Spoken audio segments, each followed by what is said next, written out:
اعوذ باللہ من الشیطان الرجیم بسم اللہ الرحمن الرحیم واذکر فی الکتاب مریم اذ انتبذت من اہلها مکانا شرقیا فاتخذت من دونهم حجابا فأرسلنا إليها روحنا فتمثل لها بشرا سويا قالت إني أعوذ بالرحمن منك إن كنت تقيا قال إنما أنا رسول ربك لأهب لك غلاما زكيا قالت أنى يكون لي غلام ولم يمسسني بشر ولم أك بغيا قال كذلك قال ربك هو علي هين ولنجعله آية للناس ورحمة منا وكان أمرا مقضيا صدق اللہ العظیم رب اشرح لي صدری ويسر لي امری واحلل عقدة من لسانی يفقهوا قولی اللهم الهمنا رشدنا واعذنا من شرور انفسنا اللهم انفعنا بما علمتنا وعلمنا ما ينفعنا وزدنا علما اللهم صل على سيدنا محمد وعلى آل سيدنا محمد وبارك وسلم آمین یا رب العالمین۔ فرمایا وَاذْكُرْ فِي الْكِتَابِ مریم، اور کتاب میں، اور الف لام سے مراد یہاں الف لام للعہد الخارجی ہے، یعنی جس کتاب میں یہ آیات آ رہی ہیں اسی کتاب میں ذکر فرمائیے۔ دیکھیے اسی طرح ہم نے سورت کے شروع میں پڑھا تھا ذکر رحمت ربک عبدہ زکریا، تو وہاں بھی بعض علماء نے یہ کہا کہ ذکر مصدر ہے بمعنی فعل امر،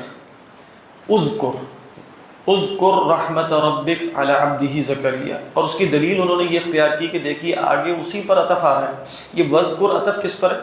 اس جملے پر، ذکر رحمت ربک عبدہ زکریا اس پر عطف ہے، یہ عطف نہیں آیا کہ ذکر فی الکتاب مریم، بلکہ وذکر فی الکتاب مریم، تو گویا وہاں بھی جیسے مراد فعل امر ہی ہے، اللہ اعلم۔ تو فرمایا قرآن مجید میں ذکر کیجئے مریم علیہ السلام کا، شکریہ۔ اذ انتبذت،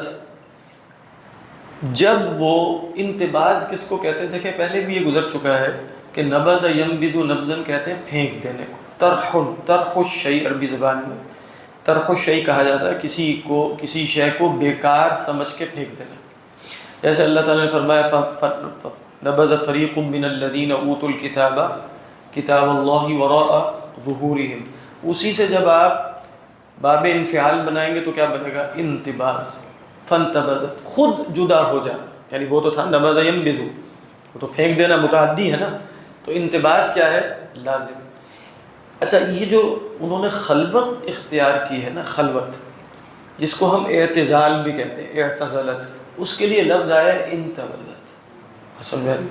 انتبذت من اہلہا، اپنے گھر والوں سے انہوں نے اعتزال اختیار کیا، لیکن سوال یہ ہے کہ یہاں اعتزال بھی آ سکتا تھا لیکن یہاں انتباز آیا۔ اس میں ایک نقطہ ہے وہ کافی کام کا ہے، وہ نقطہ یہ ہے کہ عموماً جو شخص اعتزال اختیار کرتا ہے لوگوں سے الگ ہوتا ہے، عموماً اس کی نفسیات یہ بن جاتی ہے کہ میں بہتر ہوں اس لیے الگ ہو رہا ہوں، لوگ برے ہیں انہیں مجھے چھوڑ دینا چاہیے اور ان کے شر سے بچنا چاہیے، اور جا کر کسی غار میں پناہ لے لوں، کہیں خلوت اختیار کروں، گوشہ نشین ہو جاؤں، اعتکاف کروں۔ لفظ انتباز یہ بتا رہا ہے کہ نبذ ینبذ کہتے ہیں کسی شے کو فضول سمجھ کے الگ کرنا، پھینک دینا۔ انتباز کے لفظ میں یہ ہے کہ جو الگ ہو رہا ہے وہ اپنے آپ کو برا سمجھتے ہوئے الگ ہو رہا ہے، تو جائیے بات، یعنی انتباز کا مطلب یہ ہے کہ سیدہ مریم علیہ السلام اگر خلوت اختیار کر رہی ہیں تو اس لیے نہیں کہ میں بہت بڑی بزرگ ہوں اور میں ان کے ساتھ نہیں رہ سکتی، بلکہ اس لیے کہ میں اچھی نہیں ہوں، مجھے خلوت چاہیے کہ میں اپنے آپ کو پاک صاف کر سکوں، مجھے اپنے تزکیہ نفس کے لیے اور لوگوں کو اپنے شر سے بچانے کے لیے. اس لیے آپ وہاں پڑھیں گے اگر امام غزالی کے ہاں کتاب العزلہ میں کہ اگر کسی نے تنہائی اختیار کرنی ہے, گوشہ نشینی اختیار کرنی ہے, تو نیت یہ نہیں ہوگی کہ لوگوں کے شر سے بچوں, اپنے شر سے لوگوں کو بچاؤں, یہ نیت کی جائے گی. اب جب انسان یہ نیت اختیار کرے گا تو وہ انتباز ہے. بات سمجھ میں آ رہی؟ اسی طرح دیکھیں حضرت زکریہ علیہ السلام بھی کہاں خلوت میں تھے؟ محراب میں. محراب کا مطلب ہی یہی ہے کہ وہاں بیٹھ کر وہ اپنے نفس سے لڑیں, شیطان سے لڑیں. تو یہ مطلب یہ لفظ خود یہ تصور دے رہا ہے کہ بھئی آپ نے خلوت اختیار کی ہے مریم علیہ السلام نے, تو اس خلوت کے پیچھے نیت کیا تھی, ان کا شعور کیا تھا, وہ اپنے آپ کو کیا سمجھتی ہیں, لوگوں کو کیا سمجھتی ہیں, بلکہ وہ جیسے اپنے آپ کو کچھ سمجھ نہیں رہی, جیسے کوئی شاید پھینک دی جاتی ہے نا کہیں کونے کھدرے میں, اس طرح جا کے پڑھ گئی. اچھا, انتباس کے ساتھ جب من کا صلہ آ گیا تو من کا صلہ جیسے اعتزال کے ساتھ آتا ہے, جدا ہو جانا, اسی سے معتزلہ ہے نا. تو اب انتباس کے ساتھ جب من کہا تو اس کے اندر اعتزال کا مفہوم بھی آ گیا کہ وہ جدا ہو رہی ہیں, لیکن جدا ہونے کے اندر انتباس کا مفہوم بھی آ گیا. اذ انتبذت من اہلھا, یہ ہے شاید کا مفہوم.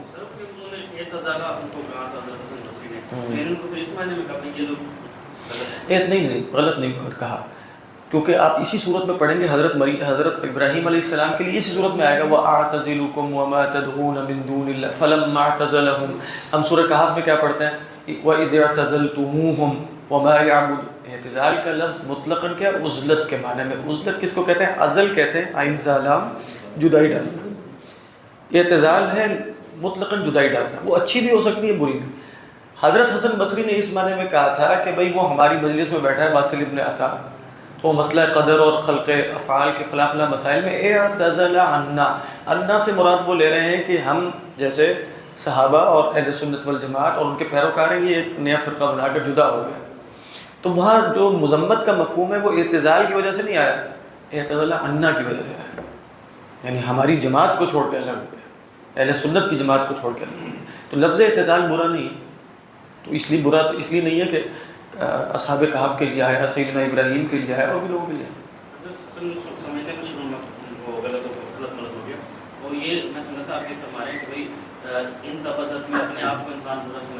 ہاں, میں بتانا ہی چاہ رہا تھا کہ اعتزال میں محض جدائی ہے, لیکن انتباز میں جدائی کے ساتھ یہ مفہوم پیدا ہو گیا کہ جیسے میں بھی کچھ نہیں ہوں, میں جدائی کیوں اختیار کر رہی ہوں؟ اپنی اصلاح نفس کے لیے, اپنے آپ کو پاک صاف. دیکھیں میں خلوت میں جا کے بیٹھتا ہوں, اس کا مطلب کیا ہے؟ میں اپنے آپ کو پاک صاف کرنا چاہتا ہوں. اس کا مطلب یہ ہے کہ پہلے نہیں ہونا, یہی مفہوم ہے بس. یعنی اگر وہ شخص اس لیے جدائی اختیار کر رہا ہے کہ وہ پاک صاف ہے لہذا خلوت میں بیٹھے, یہ تو نیت درست نہیں ہے. ہاں, اگر وہ جدائی اس لیے اختیار کر رہا ہے کہ وہ ناپاک ہے تاکہ اپنے آپ کو پاک کرے, وہ لفظ انتباس کے اندر مفہوم ہے. وَاذْكُرْ فِي الْكِتَابِ مَرْيَمَ إِذِ انتَبَذَتْ. اگر ہم فار ایگزامپل کو ایجوکیشن یا کوئی اس طرح کی جگہ میں جاتے ہیں, ایسے بازار میں جاتے ہیں, ہم تو بیسیکلی اس کو اصل میں ہم اس لیے نہیں جاتے کہ وہاں جو کو ایجوکیشن میں لڑکیاں لڑکے بیٹھے ہوئے ہیں وہ بہت برے لوگ ہیں, ہم شرعی حکم سمجھتے ہوئے نہیں جاتے. لیکن فرق ہے نا, یعنی اگر حکم شرعی ہے کہ آپ نے بے پردہ خاتون کو نہیں دیکھنا, اس لیے نہیں کہ وہ میرے سے کمتر ہے یا وہ حقیر ہے یا وہ جہنمی ہے, تو مجھے نہیں پتہ, اس لیے کہ شریعت کا حکم یہ ہے کہ اس کو نہیں دیکھنا. خیر نہیں, اصل ابھی تو میں وہ تو گناہ کے فعل کو میں کہہ رہا ہوں کہ میں نے کیوں وہاں نہیں جانا, اس وجہ سے نہیں کہ وہ برے ہیں, اس لیے کہ مجھے اللہ کا حکم یہ ہے کہ وہاں نہیں جانا. فرق ہے نا دونوں رویوں میں. اب وہ برے ہیں یا نہیں برے یہ ایک الگ ایشو ہے, لیکن میں نے جو جدائی اختیار کرنی ہے کہ اللہ نے فرمایا نا کہ وَقَدْ نَزَّلَ عَلَيْكُمْ فِي الْكِتَابِ أَنْ إِذَا سَمِعْتُمْ آيَاتِ اللَّهِ يُكْفَرُ بِهَا وَيُسْتَهْزَأُ بِهَا فَلَا تَقْعُدُوا مَعَهُمْ. اب میں نے ان کے ساتھ بیٹھنا نہیں ہے کیونکہ یہ حکم شرعی, بس اتنی سی بات. حکم شرعی پر عمل کرتے ہوئے میں نے اس سے جدا, یہاں تک کہ امر بالمعروف اور نہی منکر بھی کیوں کرنا ہے؟ حکم شرعی پر عمل کرتے. وہ امام غزالی نے مثال دی ہے نا چمار والی, اور جب ان سے پوچھا گیا کہ بھئی نہی عن المنکر, ہم نے پڑھی بھی تھی شاید یہاں کہیں, نہی عن المنکر کرتے ہوئے کیسے ہوگا کہ ناہی جو ہے وہ اپنے آپ کو اس سے بہتر نہ سمجھے. انہوں نے کہا جیسے اگر بادشاہ اپنے چمار کو حکم دے کہ شہزادے کو جو ہے وہ کوڑے لگاؤ سزا, کہتے ہیں وہ چمار جو ہے وہ کوڑے لگا رہا ہوتا ہے لیکن اس کے دل میں کبھی بھی یہ آ سکتا ہے کہ وہ شہزادے سے افضل ہو گیا, نہیں آ سکتا. کہہ رہے ہیں اسی طرح ہی حکم سمجھ کے کرتے.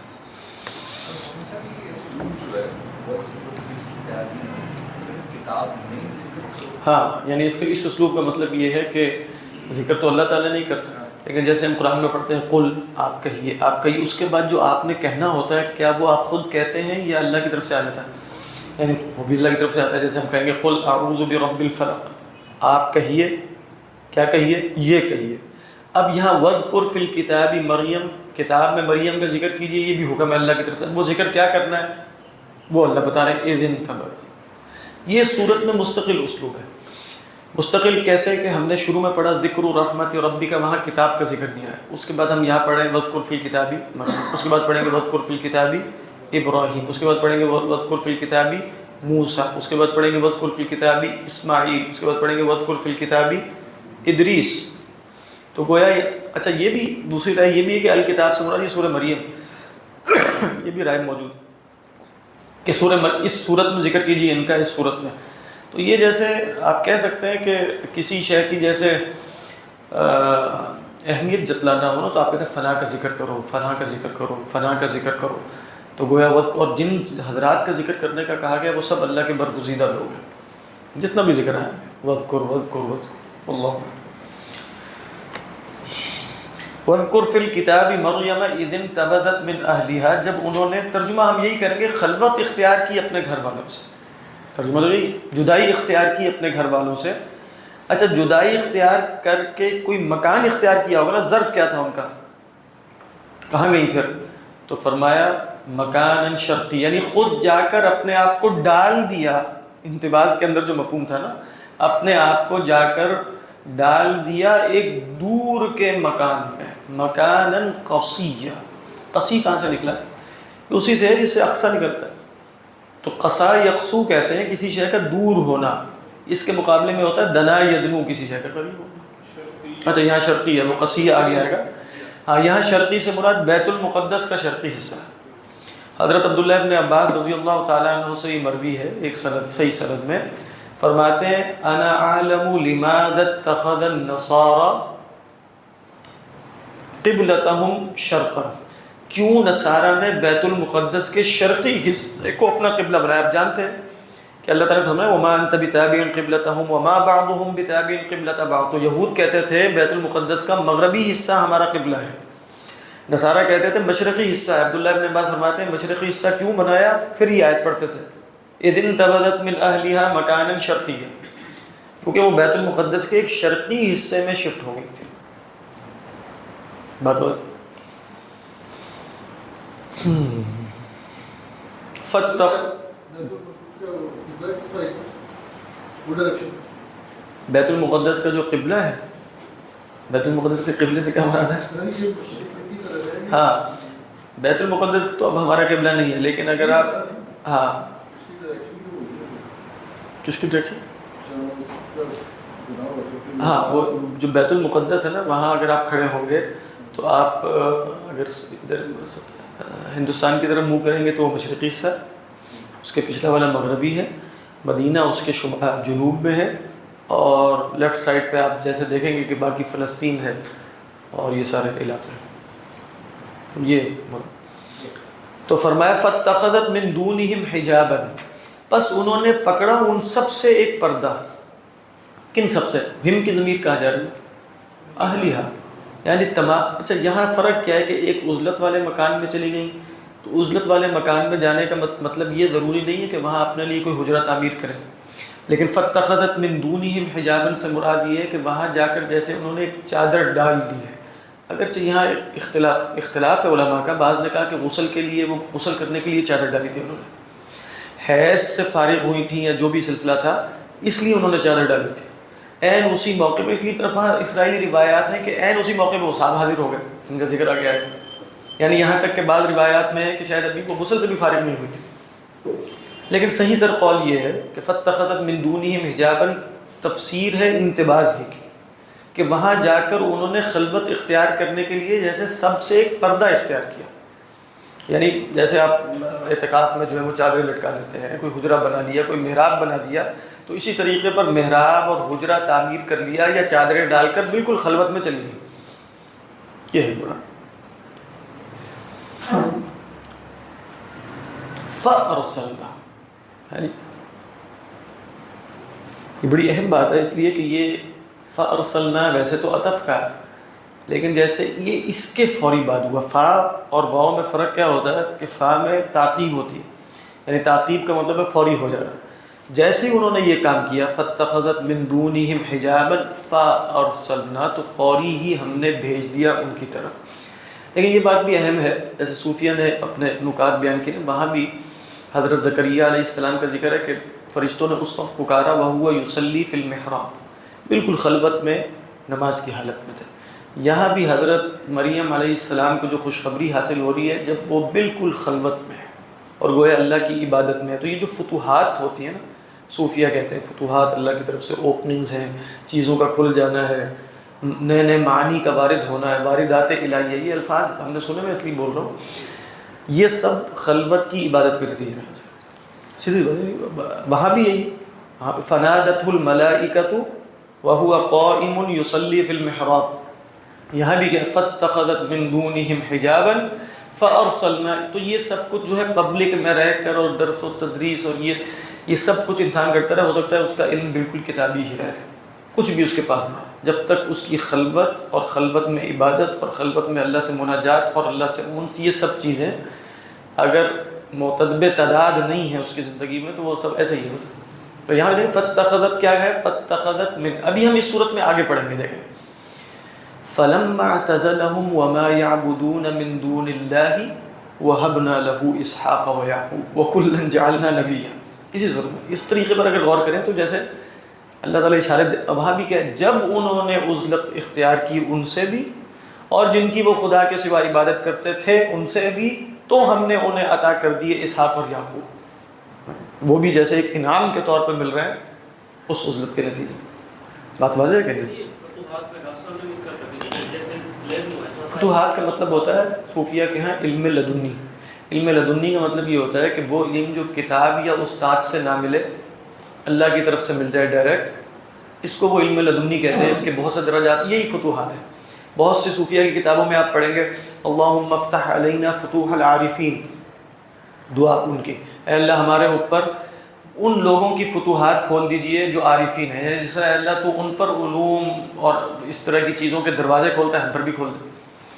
تو یہ اس کے تو کوئی انکار نہیں کر سکتا، یعنی کوئی بھی انکار نہیں کرتا بھی نہیں اس کا، یعنی چاہے وہ ابن تیمیہ علیہ الرحمہ، وہ خود جیسے ان فتوحات کے قائل تھے، ان کے شاگرد بتاتے ہیں نا ابن قیم علیہ الرحمہ مدارج السالکین میں، کہ ابن تیمیہ نے کہا کہ وہ خود فرما کہ ابن تیمیہ علیہ الرحمہ پر جب کوئی مسئلہ مشکل ہو جاتا ہے نا، کھل نہیں رہا، علمی مسئلہ ہے کوئی اور ہے، تو کہتے ہیں وہ نکل جاتے تھے، تو میں بھی ان کے پیچھے پیچھے نکل گیا، تو وہ جاتے تھے اور اس طرح صحرا میں یا کہیں بالکل ویرانے میں پہنچ کر وہ سجدے میں گر جاتے تھے اور فرماتے تھے کہ یا معلم ابراہیم علمنی، یا معلم موسیٰ، اور اس طرح انبیاء علیہ السلام کا نام لے کر نہیں مسئلہ سمجھ میں آ رہا، سمجھا دیجیے۔ اسی کو فتوحات کہتے ہیں، اور کیا چیزیں کو فتوحات کا مطلب کوئی نیلی پیلی روشنیاں تو نہیں ہے، یعنی اگر صاحب علم فتوحات کی بات کرے گا تو اس کی فتوحات علمی ہوں گی۔ فتوحات مکیہ جو ہے وہ کتاب بھی ہے، ہم جانتے ہیں ابن عربی، خیر یہ مراد ہے۔ لیکن اس میں کہ آپ کو آیت میں اشارہ نظر نہیں آ رہا، یعنی آپ غور کریں فاتخذت من دونہم حجابا فارسلنا الیہا روحنا، تو پس انہوں نے حجاب پکڑا اپنے گھر والوں سے، تو پس، یہ پس کا لفظ بتا رہا ہے، پس اس کے پس پشت کیا ہوا؟ جب بھی ہم بھی پس بولتے ہیں نا تو پس کا مطلب ہوتا ہے پس پشت فوری ہو جانا، یعنی بغیر کس کے، تراخی کے، بغیر، یعنی اس بغیر تراخی کا مطلب ہوتا ہے جیسے اس کے نتیجے میں ہوا، اس لیے اس کو کہہ دیتے ہیں فا سبب کے لیے بھی آتا ہے، فا تعلیل کے لیے بھی آتا ہے۔ آپ کہیں نا جاء زید فاکرمتہ، اس کا کیا مطلب ہے؟ گویا اس کے آنا سبب بنا کہ میں اس کی تکریم کروں، جاء زید فاکرمتہ فاتخذت من دونہم حجابا فارسلنا۔ اگر یہ حجاب اختیار نہ کرتی، میں نہیں کہہ رہا یہ تفسیر ہے، لیکن یہ اس میں اشارہ کیا ہے، اگر وہ اختیار نہ کرتی حجاب تو شاید یہ فتوحات نہ ہوتی، اور یہاں فتوحات کیا تھی کہ انہیں بن شوہر کے ایک اولاد عطا ہونے لگی، واللہ اعلم۔ فَأَرْسَلْنَا إِلَيْهَا رُوحَنَا، تو ہم نے بھیجا ان کی طرف اپنی روح کو۔ یہاں روح سے مراد جمہور علماء کے ہاں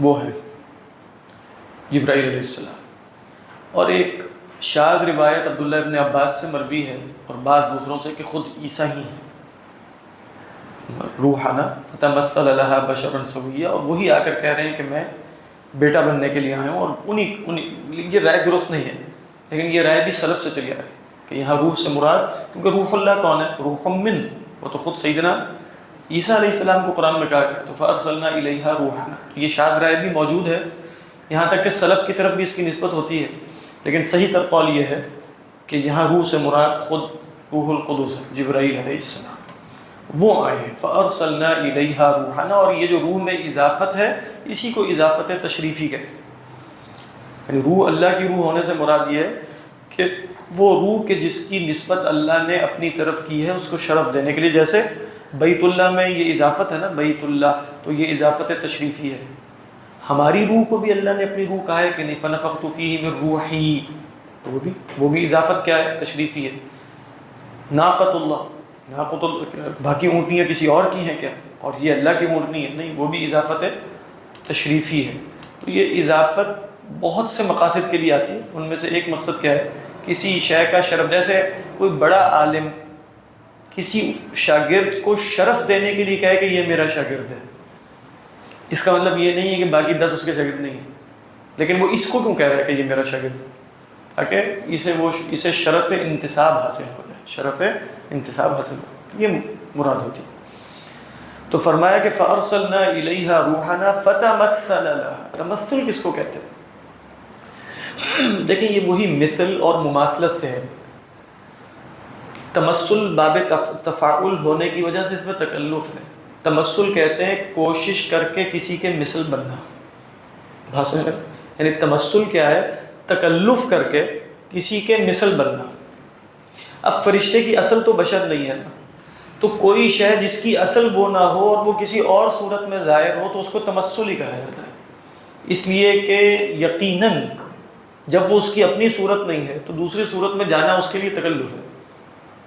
بات یعنی میں بشر ہوں، لہذا بشر ہونا میرے لیے تکلف نہیں ہے، میں تو بشر ہی ہوں، لیکن بالفرض میں فرشتے کی صورت اختیار کر لوں تو یہ کیا ہوگا؟ یہ تمثل ہوگا، اور فرشتہ انسان کی صورت اختیار کر لے تو یہ تمثل ہے، گویا ہوا یبالغ فی المثلیہ، مبالغہ کر کے مثل بننے کی کوشش کر رہا ہے، یہ اس کا لغوی معنی ہے۔ مراد اب کیا لی جاتی ہے اس سے؟ کسی اور صورت میں، کسی اور مثل میں آ جانا، اصل میں آ جائے تو اب کہا جائے گا فتمثل لہا، تو وہ اس کے لیے متمثل ہوا۔ اب سوال یہ پیدا ہوگا نا، کس شے کے مانند متمثل ہوا؟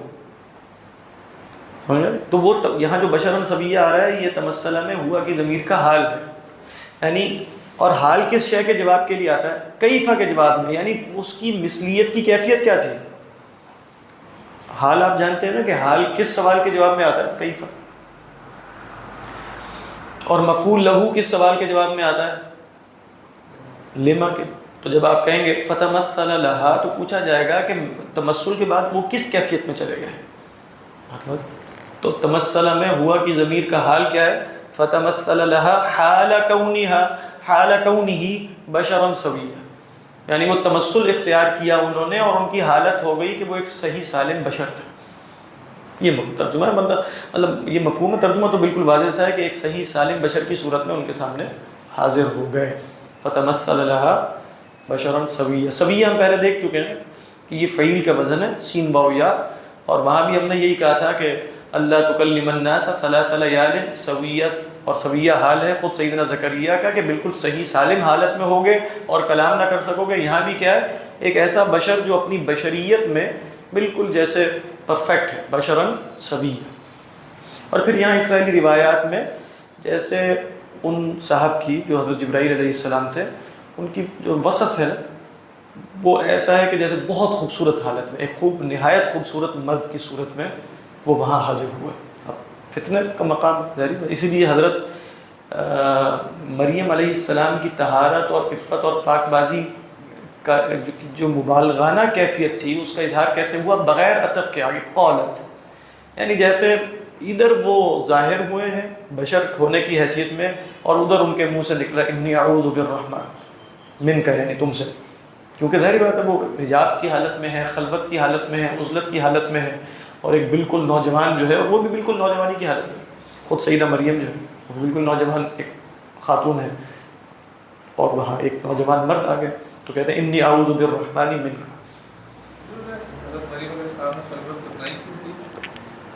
کہا کہ اصل میں جو کاہن ہوا کرتے تھے نا وہاں کے بیت المقدس کے، ان کا طریقہ یہی تھا کہ وہ خلوت اختیار کرتے، جیسے صحیح حضرت زکریا ہیں. عورتیں قبول نہیں ہوتی تھیں، یہ بس ایکسیپشن تھی نا. فتقبلها ربها بقبول حسن. تو یہ تو گویا ایک استثنائی حالت تھی کہ ان کو بیت المقدس کی خدمت گزاری یعنی کاہنہ بننے کے لیے قبول کر لیا گیا تھا. تو اب ان کی وہاں جو عادات بیان کی جاتی ہیں وہ یہ کہ ہر کاہن کا الگ الگ جگہوں پر خلوت کے لیے ایک محراب بنا ہوا، تو یہ بھی محراب میں تھی. اب دیکھیں زکریا علیہ السلام ان کے پاس کہاں داخل ہوتا تھا؟ کلما دخل علیہا زکریا المحراب وجد عندها رزقا. تو ایسا لگتا ہے کہ ان کی اس وقت کی پریکٹس تھی کہ جو بھی بیت المقدس کی خدمت کرے گا وہ خلوت میں بیٹھ کے جیسے عبادت بھی کرے گا، خلوت میں بیٹھ کے ذکر اذکار بھی کرے گا، تورات کی تلاوت بھی کرے گا، پاک صاف کرے گا اپنے آپ کو. تو یہ جیسے کہہ سکتے ہیں کہ کامن پریکٹس تھی، انہوں نے بھی اختیار کرنی تھی. لیکن اب ہوا یہ کہ جب ان کا حمل ہو گیا تو اب یہ وہاں سے فرار ہو گئی. مراد یہ کہ ان کو سمجھ نہیں آ رہا تھا کہ کیا کریں. آگے آگے نا مکان قصیہ پہ نکل کے چلی، کیونکہ اب وہ اس طرح رہ نہیں سکتی وہاں. وہ آگے آ رہا ہے. ہاں اس زمانے میں جو کہنہ ہوتے تھے نا، کہنہ سے مراد ہے بیت المقدس کے خدمت گزار مجاور. کاہن ان معنوں میں استعمال ہوتا ہے. عرب لوگ جو کاہن استعمال کرتے تھے وہ بھی اصل میں برے معنی میں نہیں کرتے تھے. کاہن پرانے آپ کہیں پرانے معاشروں میں وہ تھا جو صاحب حکمت شمار ہوتا ہے، جس کی زبان پر جیسے خدا کا حکم جاری ہو جاتا ہے. تو ان لوگوں کا خیال یہ تھا کہ بھئی جیسے اوریکل وغیرہ یونان میں بھی نا، خیال یہ تھا کہ بھئی یہ جو شیاطین اور یہ جو جن کو ہم کہتے ہیں نا یہ شیاطین ڈالتے ہیں، ان کا تو تصور یہ تھا کہ بھئی یہ شیاطین اور ملائکہ میں بڑا ربط ضبط ہے. یہ ملائکہ کے ذریعے، اور یہ تو ایک وہ کیا کہا تھا، وَجَعَلُوا بَيْنَهُ وَبَيْنَ الْجِنَّةِ نَسَبًا. جنوں اور خدا کے درمیان بھی انہوں نے ایک نسبی رشتہ بنا دیا تھا. تو وہ یہ نہیں سمجھتے تھے عام لوگ کہ بھئی یہ کوئی چوری چھپے کوئی بات لے کر آتے ہیں. وہ تو کہتے ہیں کاہنوں کے اوپر کے عالم سے تعلق ہوتے ہیں، بڑی حکمت والے لوگ ہیں، ان کے پاس کوئی بھی مسئلہ پیش آتا تھا ان کے پاس لے جاتے تھے. تو وہ ہمارے خیال میں جو کاہن ہے کہ کوئی وہ جادو ٹونا کرنے کے لیے بیٹھا ہے، وہ اس طرح کے کاہن نہیں تھے. وہ تو بڑے ایک صاحب حکمت اور وائز قسم کے لوگ شمار ہوتے ہیں. اس لیے آپ دیکھیں گے حضرت عبداللہ والے مسئلے میں بھی فیصلہ کس نے کیا؟ کاہنہ نے. اور اس فیصلے کو بعد میں شریعت میں برقرار رکھا گیا کہ نہیں. عجیب بات یہ، یعنی 10 اونٹ ہوتے تھے ان کی دیت اس وقت، وہ بڑھاتے گئے. کاہنہ نے کہا کہ بڑھاتے چلے جاؤ یہاں تک کہ 100 پہ پہنچ گئے. تو 100 اونٹ دیت بعد میں ہماری شریعت میں برقرار رکھی گئی. قالت انی اعوذ بالرحمن. دیکھیے جو بغیر عطف کے آتا ہے نا کئی دفعہ دو جملے ایک ساتھ، تو اس کی کئی حکمتیں ہو سکتی ہیں. ان میں سے ایک حکمت جو عموماً علماء بلاغت بیان کرتے ہیں کہ یہ اس وقت آتا ہے جب یعنی آپ کہانی بچے کو سنا رہے ہوتے ہیں اور سناتے آپ بیچ میں عطف بول رہے ہوتے ہیں نا، وہ گیا اور اس نے یہ کیا اور پھر یہ ہوا اور پھر وہ ہوا، پھر ایک بڑے آپ کہیں کہ حساس نقطے پر آ کے اچانک آ کے رک جاتے ہیں. تو وہ بچہ جیسے فوراً اس کے بعد کیا ہوگا، ٹھیک ہے. تو کہا کہ یہ جب بغیر عطف کے آتا ہے اس میں ایک مفہوم یہ ہوتا ہے کہ جیسے یہاں پہنچے ہی فتمثل لها بشرا سویا، تو قال قائل یعنی جو سامع تھا اس نے فوراً بے اختیار بے ساختگی سے پوچھا پھر کیا ہوا. سمجھ میں آیا؟ جیسے ہم نے پڑھا کہاں سورہ یوسف میں وہ جو فرمایا کہ وراودته التي هو في بيتها عن نفسه وغلقت الابواب قالت هيت لك قال معي الله. فوراً ایک تو اس کے اندر فورگی کا مفہوم بھی ہوتا ہے اور ایک یہ کہ جیسے یہاں سننے والے کے اشتیاق کا فوری جواب ہوتا ہے. قال معاذ اللہ، یہاں بھی کیا قالت انی اعوذ بالرحمن.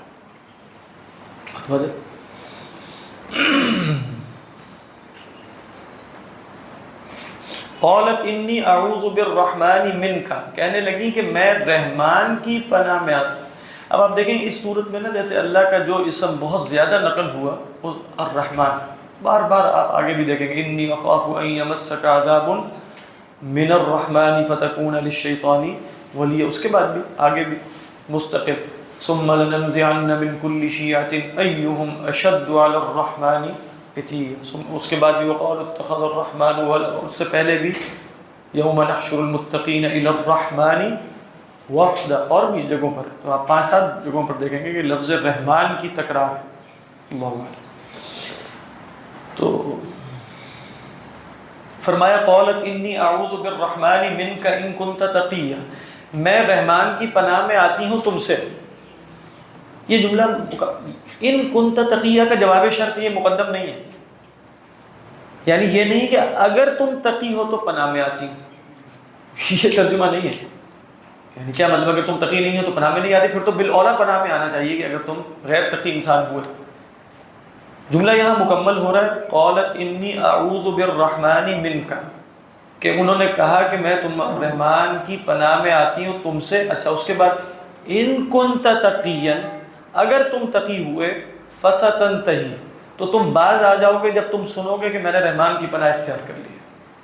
الا یہ کہ تم فاسق و فاجر آدمی ہو تو تمہیں رحمان اور اللہ کے نام کی کوئی پرواہ نہیں ہوگی، یعنی میں نے تو پناہ طلب کر لی ہے، لیکن اگر تم تقی ہو تو تم یہ سنتے یہاں سے رخصت ہو جاؤ گے. ان کنت تقیا، تقی وہی وزن جو ہم دیکھ رہے ہیں فعیل کا وزن ہے، یعنی اگر، اور یہ مطلب یہاں بھی اگر آپ غور کریں تو حضرت مریم علیہ السلام نے تقی کا لفظ اختیار کیا، یہ اللہ نے جو بھی ہم کہیں، اس لیے کہ یہ موقع وہ ہے کہ جہاں جب تک تقوی راسخ نہ ہو نا، راسخ نہ ہو، تو جیسے اس گناہ سے اس موقع پر اس حالت میں باز آ جانا بہت مشکل ہے. خلوت کی حالت ہے، بالکل جوان ایک عورت ہے، خوبصورت عورت ہوگی، ہیں وہ یقیناً ہیں وہ ہوں گی، اور پھر یہ مرد ہے.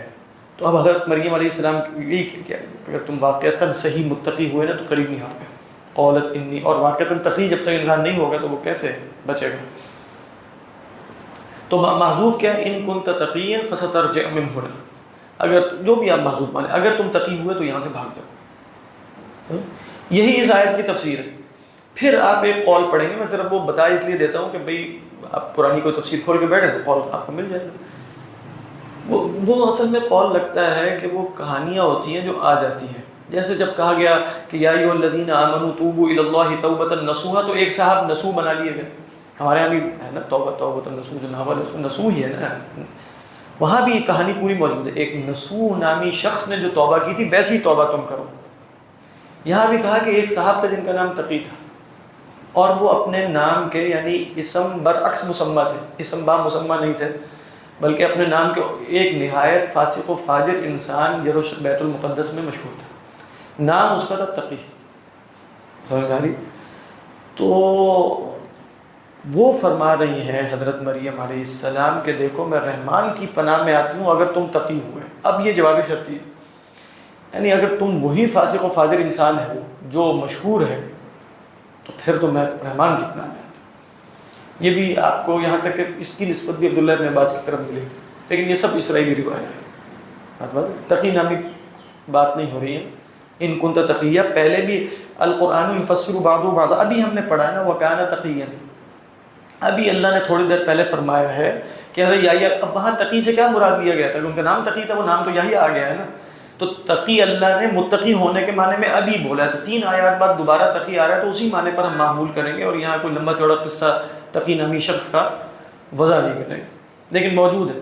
یعنی ہماری تفسیری روایات میں شروع سے یہ قصہ آپ کو ابن جریر الطبری کی تفسیر سے، اس سے پہلے بھی، کیونکہ عبداللہ ابن عباس کی طرف نقل کیا جاتا ہے تو یہ بھی موجود ہے، لیکن یہ درست نہیں. یہاں ایک نقطہ میں سمجھا دیں کہ اب جیسے ہمیں کہا جاتا ہے کہ بھائی صحابہ کا فہم یہ وہ حجت ہے، اور اس طریقے سے، اور بعض اوقات اس طرح کی خاص طور پر بہت ساری خرابوں مطلب بہت ساری ایسی ہاں بالکل، تو ایک تھوڑا سا نا لیک آف ٹرسٹ اس معنی میں ہوتا ہے کہ بھائی اس کو بھی اصل میں اس کو دیکھنے کا طریقہ یہ ہے کہ صحابہ کرام نے جب یہ سنا اللہ کے رسول صلی اللہ علیہ وسلم سے کہ حدثوا عن بنی اسرائیل ولا حرج، اور ہم جانتے ہیں کہ وہ تقسیم کی جاتی ہے کہ کون سی ہم نقل کر سکتے ہیں کون سی نقل نہیں کر سکتے، تو اس میں وہ جہاں قرآن خاموش ہے وہ کہتے ہیں آپ نقل کر سکتے ہیں. تو حضرت عبداللہ ابن عباس، حضرت عبداللہ ابن عمر ابن العاص، حضرت عبداللہ ابن عمر، یہ 3 حضرات خاص طور پہ مشہور ہیں کہ یہ اسرائیلی روایات ان 2 حضرات سے، جو بہت آپ جانتے ہیں وہاب ابن منبہ اور کعب الاحبار، ان دونوں سے کثرت سے نقل کرتے تھے. بس یہ نہیں کہ وہ بتا رہے ہیں کہ یہی مراد ہے. تو اب انہوں نے نقل کیا. اور جہاں تک حضرت عبداللہ ابن عباس کی طرف منسوب روایات کا ان میں سے اکثر ضعیف ہوتی ہے. 11 سند ہیں، 11 اسناد ہیں جو حضرت عبداللہ ابن عباس تک جاتی ہیں تفسیری روایات میں، ان میں سے صحیح صرف 2 سے 3 ہیں. یہ بات ذہن میں رکھے گا. اکثر جو روایات عبداللہ ابن عباس کے نام سے تفسیری روایات میں موجود ہیں وہ ثابت نہیں ہوتی. یہاں میں نے ایسے کوئی تحقیق نہیں کی کہ ثابت ہے کہ نہیں، لیکن اکثر ثابت نہیں ہوتی. یہاں تک کہ جو تفسیر ملتی ہے نا، کوئی تنویر المقباس کر کے ایک تفسیر عبداللہ ابن عباس 2 جلدوں میں اردو میں بھی چھپ گئی ہے، وہ جس سند سے مروی ہے پوری کی پوری، وہ سب سے واہی طبعی سند ہے. اس پوری کی پوری ثابت نہیں ہے تفسیر جو اب تفسیر اپنے ابن عباس کے نام سے بازار میں اویلیبل ہے. تو یہ ذہن میں رکھیے گا کہ عبداللہ ابن عباس کی طرف جب بھی آپ پڑھیں زاد المسیر میں اور ابن جریر الطبری میں یا کسی اور کتاب میں، اس کا مطلب یہ نہیں ہوتا کہ عبداللہ ابن عباس نے کہا ہے. عبداللہ ابن آپ جانتے ہیں جو بھی بڑا آدمی ہوتا ہے، اب تفسیر میں بڑا آدمی کون ہے؟ وہ عبداللہ ابن عباس ہے. تو روایات گھڑ لی جاتی ہے. اب کوئی نہیں چل رہی بات، میں بیٹھ کے تقی کا قصہ سنا رہا ہوں، تقی میں صرف سمجھانے کے لیے کہہ رہا ہوں، تقی لوگ توجہ نہیں دے رہے. میں کہا عبداللہ ابن عباس، میں کہا اچھا ٹھیک ہے پھر تو صحیح ہوگا. تو اس طریقے پر لوگ اپنی چیزیں پھیلاتے ہیں. آپ نے اسباب وضع میں بھی پڑھا ہوگا کہ حدیثیں کیوں وضع کی جاتی ہیں، اس میں بہت سے اسباب ہیں. ایک سبب یہ ہے کہ بھئی میری بات قبول نہیں ہو رہی، تو جب تک میں اس کی ایک سند نہ نکالوں اور اوپر تک پہنچا کے نہ دکھاؤں. جیسے جس زمانے میں بھی جو بھی علمی منہج اور غلبہ ہوتا ہے نا جس علم کو، اسی کا طریقہ اختیار کرنا پڑتا ہے. تو اب اس زمانے میں کیا غلبہ ہے، آپ نے سند کے ساتھ کوئی چیز بیان کرنی ہے. ایسے بیٹھے بیٹھے کوئی بونگی ماریں گے تو کوئی مانے گا ہی نہیں. کہتے ہیں نا کہ بھئی اپنے رجال لاؤ، سند دکھاؤ. تو اب کہنا ہے تو پر کوئی نہ کوئی بڑے آدمی کا نام لینا ہے، فلاں نے کہا ہے. ہمارے یہاں بھی ایسا ہی، مطلب سائنس کی بات بہت چلتی ہے نا، تو بہت یہاں تو لوگوں کو پتہ ہی نہیں ہوگا نا، لیکن ہمیں تو پتہ ہی نہیں ہوتا. وہ 3rd کلاس قسم کے کوئی سائنسی میگزینز ہوں گے، اس کی کوئی سائنس میں کہا مطلب سائنس نے مطلب جو میگزین ہے وہ بالکل ہی فارغ ہوگا، کیونکہ آپ جانتے ہیں کہ ہر قسم کے ہیں وہاں بھی. تو وہ بالکل ہی جس کی فضول قسم کی تحقیقات ہیں، لیکن وہ اگلا بندہ جو ایک سائنٹیفک مجلے میں میگزین میں نے یہ مضمون پڑھ لیا، سائنس نے کہا ہے. اب سائنس نے کہا تو آپ کچھ کہہ نہیں سکتے آگے سے، آمنا و صدقنا. ٹھیک ہے، تو وہاں بھی عبداللہ ابن عباس نے کہا آپ کیا کہیں، آمنا و صدقنا. تو علماء نے اسی لیے کہا کہ بھئی عبداللہ ابن عباس اور فلاں فلاں لوگ بڑے تفسیر کے عالم ہیں، لیکن یہ وہ لوگ بھی ہیں جو اسرائیلی روایات نقل کرتے ہیں. تو لہٰذا آپ نے ان کا کوئی قول قبول کرنے سے پہلے یہ بھی دیکھنا ہے کہ ہو سکتا ہے کوئی اسرائیلی روایت ہو، وہ محض نقل کی جا رہی ہے، اس کو اختیار نہ کیا. اب یہ کانا تقیہ کا تعلق کیا استنباط اور عقل سے ہے کہ جانا جا سکتا ہے؟ اسرائیلی روایت ہی ہے نا. یعنی عبداللہ ابن عباس کو کیسے معلوم ہوگا کہ وہاں یروشلم میں بیت المقدس میں ایک صاحب تقی رہا کرتے تھے اور بڑے فاسق و فاجر انسان تھے؟ یقیناً اسرائیلی روایت ہے، اس میں کوئی شک نہیں. کیا گیا یعنی اس وقت تو ہے. جیسے آپ ابن جریر طبری اگر پڑھیں گے تو وہ اچھا محقق نسخے اس کے آگے، یعنی ہر روایت پر حکم لگایا جاتا ہے. ہاں میرے پاس جو اس کا نسخہ موجود ہے وہ بہت عمدہ ہے، یعنی وہ 5-7 سال پہلے کا چھپا ہوا ہے، لیکن وہ بہت عمدہ پاکستان میں چھاپا. جامع رشید کا، جامع رشید نہیں ہے، مکتبہ رشیدیہ، بہت اچھا چھپا ہے. ہاں رحمانی حال ہے، بالکل رحمانی حال. تو وہ جیسے ہر اس پر بہت اچھا نسخہ ہے میرے جو میں دیکھتا ہوں، مطلب ہر شعر پر تحقیق ہے، اس کے آگے پیچھے اور کس کا ہے، یعنی جاہلی اشعار جتنے بھی ہیں اس میں. پھر آثار پر بھی، احادیث پر تو آپ کو اکثر مل جاتا ہے، تفسیر ابن کثیر میں بھی احادیث کی طرف، لیکن اقوال کی نہیں ہوتی نا، ابن عباس کا فلاں کا. اس میں ابن جریر طبری تو ہر قول سند کے ساتھ نقل کریں، وہ اس اسناد پر تحقیق اچھی. تو کام ہو رہا ہے اس پر، لیکن جس طرح حدیث پر ہوا نا اس پر لیٹ ہو رہا ہے. تفسیر چلی آ رہی کیونکہ اس میں احکام نہیں ہوتا ہے، کوئی اس پہ بات نہیں ہوتی، قول ہی ہوتا ہے، تو ایسا بڑا ایشو نہیں ہے. لیکن میں نے بتایا کہ پھر بھی آپ دیکھیں نا یہ قول امت نے اختیار نہیں کیا ہے، بس اس کو شاذ قول کہہ کے نسبت کی جاتی ہے. تقی سے مراد کون ہے؟ ان کنت تقیہ، تقی سے مراد متقی انسان. اب انہوں نے کیا کہا؟ قال انما انا رسول، لیکن پھر بغیر عطف کے آ رہا ہے ایک پورا. قال انما انا رسول ربی کی، کہا روح نے، یعنی جو حضرت جبرائیل تھے، انما انا. اب یہ انما کیوں اختیار کیا انہوں نے کلمہ حسر؟ تاکہ ان کی گھبراہٹ فوری طور پہ دور کر دی جائے کہ میرا اور کوئی مقصد نہیں ہے. قصر ہے نا یہ، حسر. انما انا رسول ربک، گھبراؤ نہیں، میں محض تمہارے رب کی طرف سے رسول. کیوں؟ پھر رسول تو کوئی فرستادہ ہے، پیغام لے کر آیا. کہا لِأَهَبَ لَكِ، وہب یہبو، وہب یہبو عطا کرنا، تاکہ میں عطا کروں تمہیں، لأہب لک، اس کو علماء نے کہا یہ مجاز عقلی ہے۔ مجاز عقلی سے مراد کیا ہے کہ جب کسی فعل کی نسبت ایسی شے کی طرف کر دی جائے جس سے وہ فعل صادر ہو ہی نہیں سکتا، لیکن مجازن کر دی جاتی ہے۔ عثمان صاحب ذرا غور کیجیے گا، یہاں سے بریلویوں کا مسلک ثابت ہو رہا ہے۔ تو فرمایا لأہب لک، اب وہب یہب صفت اللہ کی ہے صرف، یعنی وہب یہب کا مطلب ہے عطا کرنا وہبی طور پہ، بغیر کسب کے، بغیر سبب کے، کوئی دے سکتا ہے؟ وہاب کون؟ لیکن یہاں دیکھیں کہ حضرت جبرائیل علیہ السلام مشرک نہیں ہوئے، نہ حضرت مریم علیہ السلام نے انہیں کہا کہ تم کون ہو دینے والے، بیٹا تو خدا ہی دیتا ہے، وہ کہہ رہے ہیں میں تمہیں عطا کروں گا غلام، لأہب لک۔ خود ہی سوچیے شرک کیوں نہیں ہوا؟ نہیں، سوال ہے شرک کیوں نہیں ہوا؟ وہاب ہو سکتا ہے لگ جائے، اس کا مطلب یہ نہیں مجازن کہہ رہے ہیں وہ۔ اگر اگلا بندہ بھی کہہ دے کہ میں کسی کو اگر اس طرح کا مجازن کہہ رہا ہوں تو ہم مشرک تو نہیں کہیں گے نا اس کو، جب تک وہ حقیقی معنی میں، اگر حضرت جبرائیل واقعتاً یہ سمجھیں کہ میں بیٹا عطا کر سکتا ہوں کسی کو، وہ تو خود مشرک ہو جائے، والعیاذ باللہ۔ کاف بھی آیا نا، پھر آگے انہوں نے وضاحت کر دی ہم نے اللہ کے حکم سے کیا، یعنی وہ کہہ رہے کہ میں نے چاہت کہ میں اس کو، ہم نے چاہت، ہاں وہ دیکھیں دونوں الفاظ، یعنی وما فعلت عن امری، کیونکہ عقیدہ یہی ہے، لیکن جو لغت میں بولتے ہیں تو اس طرح کے الفاظ اختیار کر لیتے ہیں۔ تو یہ بھی آئے کہ میں آپ اللہ کی طرف سے آیا ہوں آپ کو ایک بیٹا دینے کے لیے، لیکن جب چونکہ پہلے سے رسول کہہ چکے ہیں تو خود پتہ چل رہا ہے کہ کسی نے بھیجا ہے کہ آپ کو دے دو، انما انا رسول ربک لأہب لک۔ یہاں علماء نے کہا یہ مجاز عقلی ہے، دے تو اللہ ہی رہا ہے، لیکن چونکہ اللہ نے ان کی ذمہ داری لگائی ہے لہٰذا انہوں نے کہا لأہب لک، میں عطا کروں آپ کو غلامً ذکیًا، ایک لڑکا جو ذکی ہوگا، وہی فعیل کا بہت پاک باز ہوگا، پاک بازی اور تزکیہ گویا اس کے نفس میں متمکن اور راسخ ہوگا۔ حضرت عیسیٰ کا بیان ہوگا۔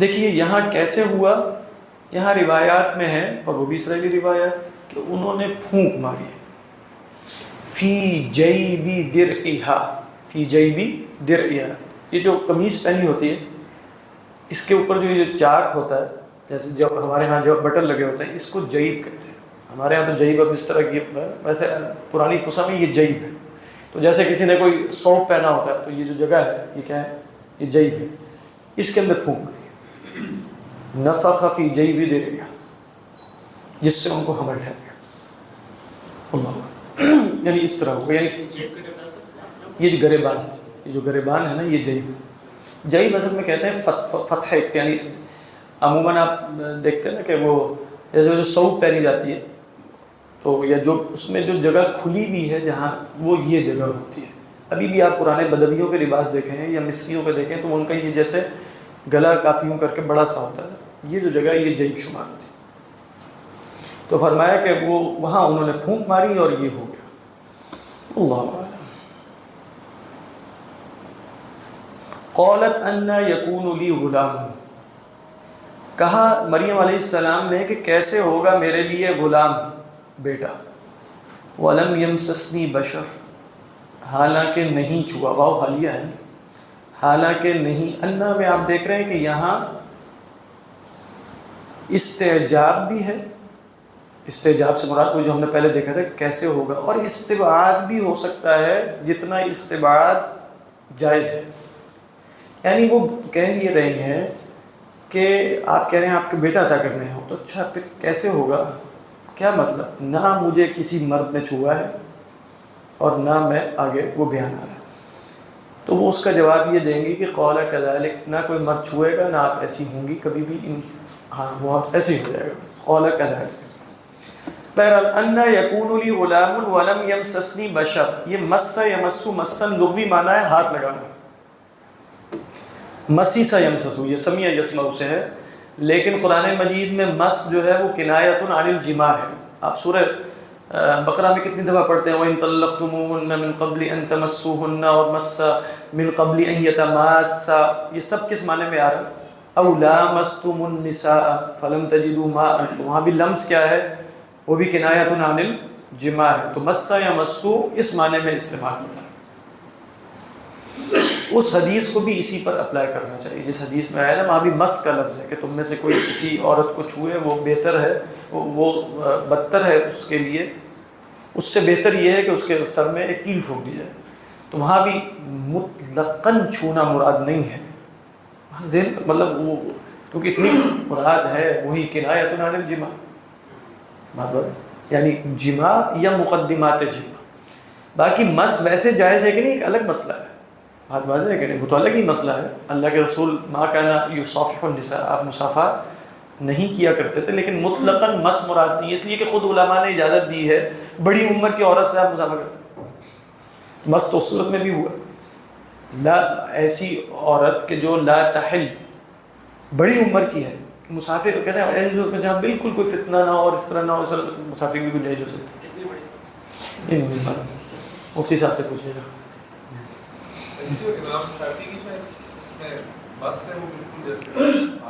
وہ لمس وہ اس آیت میں، وہ جو سورہ بقرہ والی آیات ہے نا مس، اس سے تو مس سے مراد مس ہی لیتے ہیں، لیکن جو آیا نا وضو والی آیت او لامستم النساء، تو لمس سے مراد مطلقاً لمس لیتے ہیں. اور وہ بڑا سخت ان کا مسلک ہے کہ اگر عورت کو چھو لیا بیوی کو کہ وضو کے بعد، وضو ٹوٹ گیا، شہوت سے چھوا بغیر شہوت سے جیسے مرضی، کہتے ہیں لٹرل میننگ میں ہم لیں گے، یہاں ہمیں دوسرے معنی میں جانے کی کوئی وجہ سمجھ میں نہیں آتی ظاہر پہ بالکل، یعنی لمس مراد لمس. دوسروں کے پاس دوسری دلیل ہے کہ لامستم النساء فلم تجدوا ماء، کہ کب ملامست کے نتیجے میں ماء کی ضرورت پڑتی ہے. اصل میں بات آگے غسل کی بھی ہو رہی ہے، وہ ملامسہ ہوتا ہے کہ جو ملامسہ ہے جس کے نتیجے میں غسل واجبات وغیرہ وغیرہ، لیکن ان کا مسلک یہی ہے اور سخت ہے ویسے، اور ان کے مسلک کی رعایت کرنی چاہیے. علماء نے کہا کہ ائمہ مساجد کو خاص طور پہ جہاں شافعی بھی نماز پڑھتے ہیں ان کے لیے واجب ہے کہ وہ اس کی رعایت کریں. کیوں؟ اس لیے کہ اگر وہ حنفی ہیں اور وہ اپنے مسلک کے مطابق چلے جا رہے ہیں تو پھر وہ شافعی مسلک کے مطابق تو اس کا وضو ہی نہیں ہے، تو شافعی کی نماز نہیں ہوگی اس کے پیچھے. شافعی سر یہ ایک چھوٹا سا دس ہے تو یہ اہم بات ہے. جی سر، یہ آپ چاہے تو تھوڑی سی ہمارے ذرا مجھے یہ اپنی نا کہ مجھے اپنی جہالت کا ادراک ہے، تو مجھے نا ایسا لگتا ہے کہ اگر میرے جیسا بندہ نا اگر وہ ملیشیا میں ہوتا تو وہ امام شافعی کے نکالتا کیڑے ہنسی میں بتا رہا ہوں، یعنی ایک مائنڈ سیٹ ہے.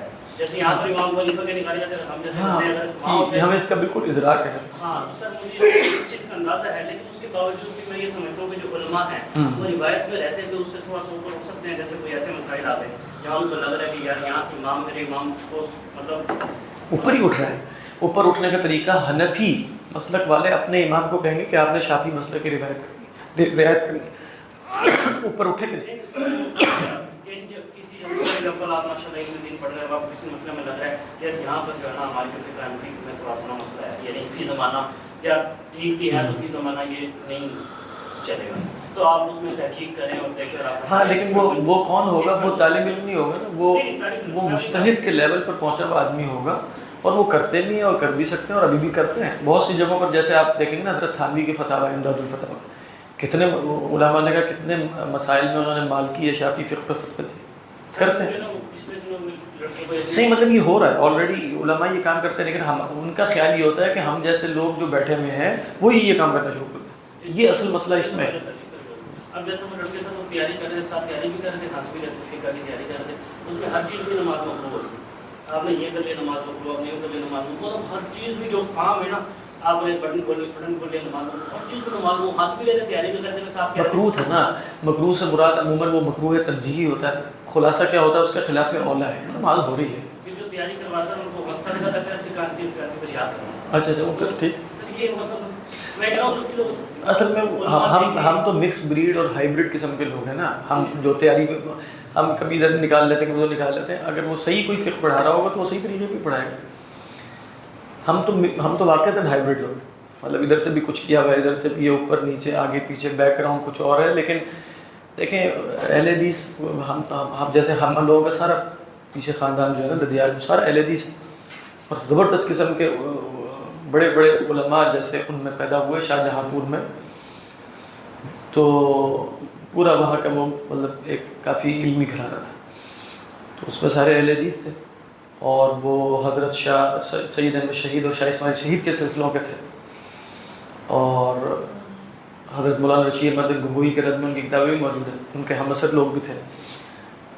لیکن اب پیچھے بیک گراؤنڈ، اصل مسئلہ اہل حدیثیت یا غیر مقلدیت کا نہیں ہے۔ کل بھی ہمارے کزن آئے ہوئے تھے، وہ تایا کے بیٹے، تو ان سے بات چیت ہو رہی تھی، وہ ویسے تھوڑے اہل حدیث مزاج کے ہیں، اور اس طرح ان کے جو شادی ہوئی ہوئی ہیں، لیکن وہ یہ لوگ بہت معتدل ہیں، جو شادیاں جہاں ہوئی ہیں وہ اتنے سخت۔ اب وہ بتا رہے ہیں کہ بھئی وہ تو ہمارے جو سسرال ہیں وہ اہل حدیث ایسے کہتے ہیں کہ زکوٰۃ بھی صرف اہل حدیث کو لگتی ہے اور کسی کو نہیں لگتی۔ یہ واقعہ تھا، میں کہا یہی زکوٰۃ بھی، کیونکہ باقیوں کا تو پتہ ہی کچھ نہیں دین ایمان کا۔ اصل مسئلہ اہل حدیث اور غیر اہل حدیث میں نہیں، آپ غیر مقلد ہوں،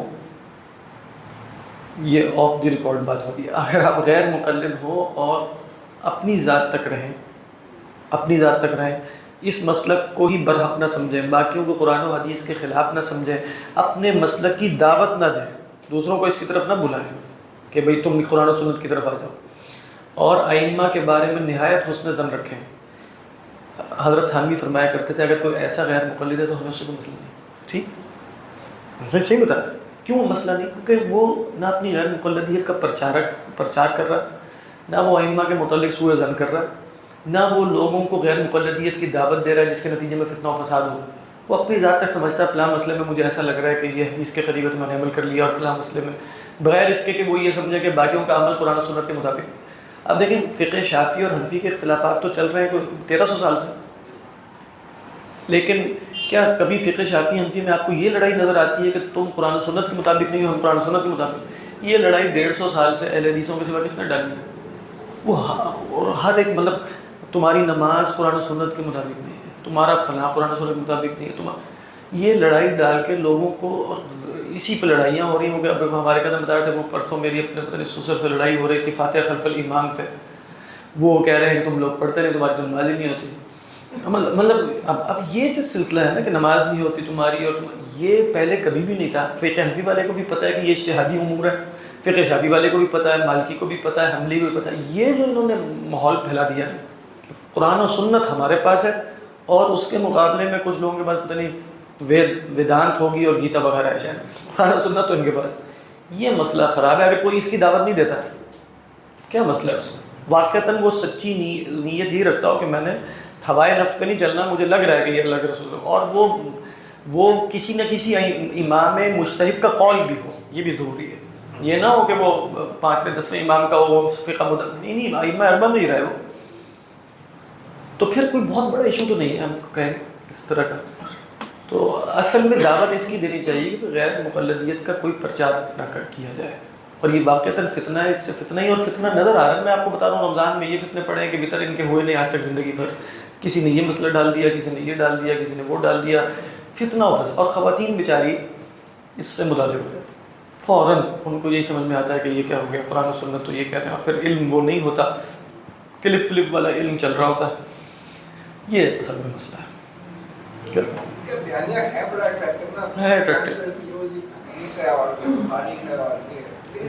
بہت زیادہ سپرفیشل سا ہے لیکن ہے اٹریکٹیو۔ لڑکے بہت زیادہ ینگسٹر بہت ہوتے ہیں، ان کو کیسے سمجھائے کہ آپ ائمہ پہ ٹرسٹ کریں، اور بڑا مشکل ہو جاتا ہے۔ واقعتاً سچی بات یہی ہے کہ ایک اتنا پیراڈائم ڈفرینس ہے کہ ان سے گفتگو کرتے ہوئے سمجھ نہیں آتا کہ وہ کیا گفتگو، کیونکہ وہ بہت ہی ایک آپ کہیں کہ مطلب دماغ بھی موٹے ہیں، حالانکہ ان کے خیال میں وہ زیادہ ریسرچرز بھی ہیں اور لاجیکل گفتگو کر رہے ہیں، لیکن موٹے دماغ ہیں، اور مطلب جو اس چیز کو سمجھنے کے لیے تھوڑا سا ایک بیک گراؤنڈ چاہیے نا چیزوں کا، وہ بالکل نہیں ہے جو ایک عام روایتی آدمی کے پاس ہوتا تھا کہ یہ علمی روایات کیسے چل رہی ہیں، وہ بالکل نہیں ہوتا ان کے پاس، یعنی اپنی روایت کا کوئی تعارف نہیں ہوتا، تو واقعتاً سمجھ میں نہیں آتا کہ ان سے بات چیت کیسی کی جائے۔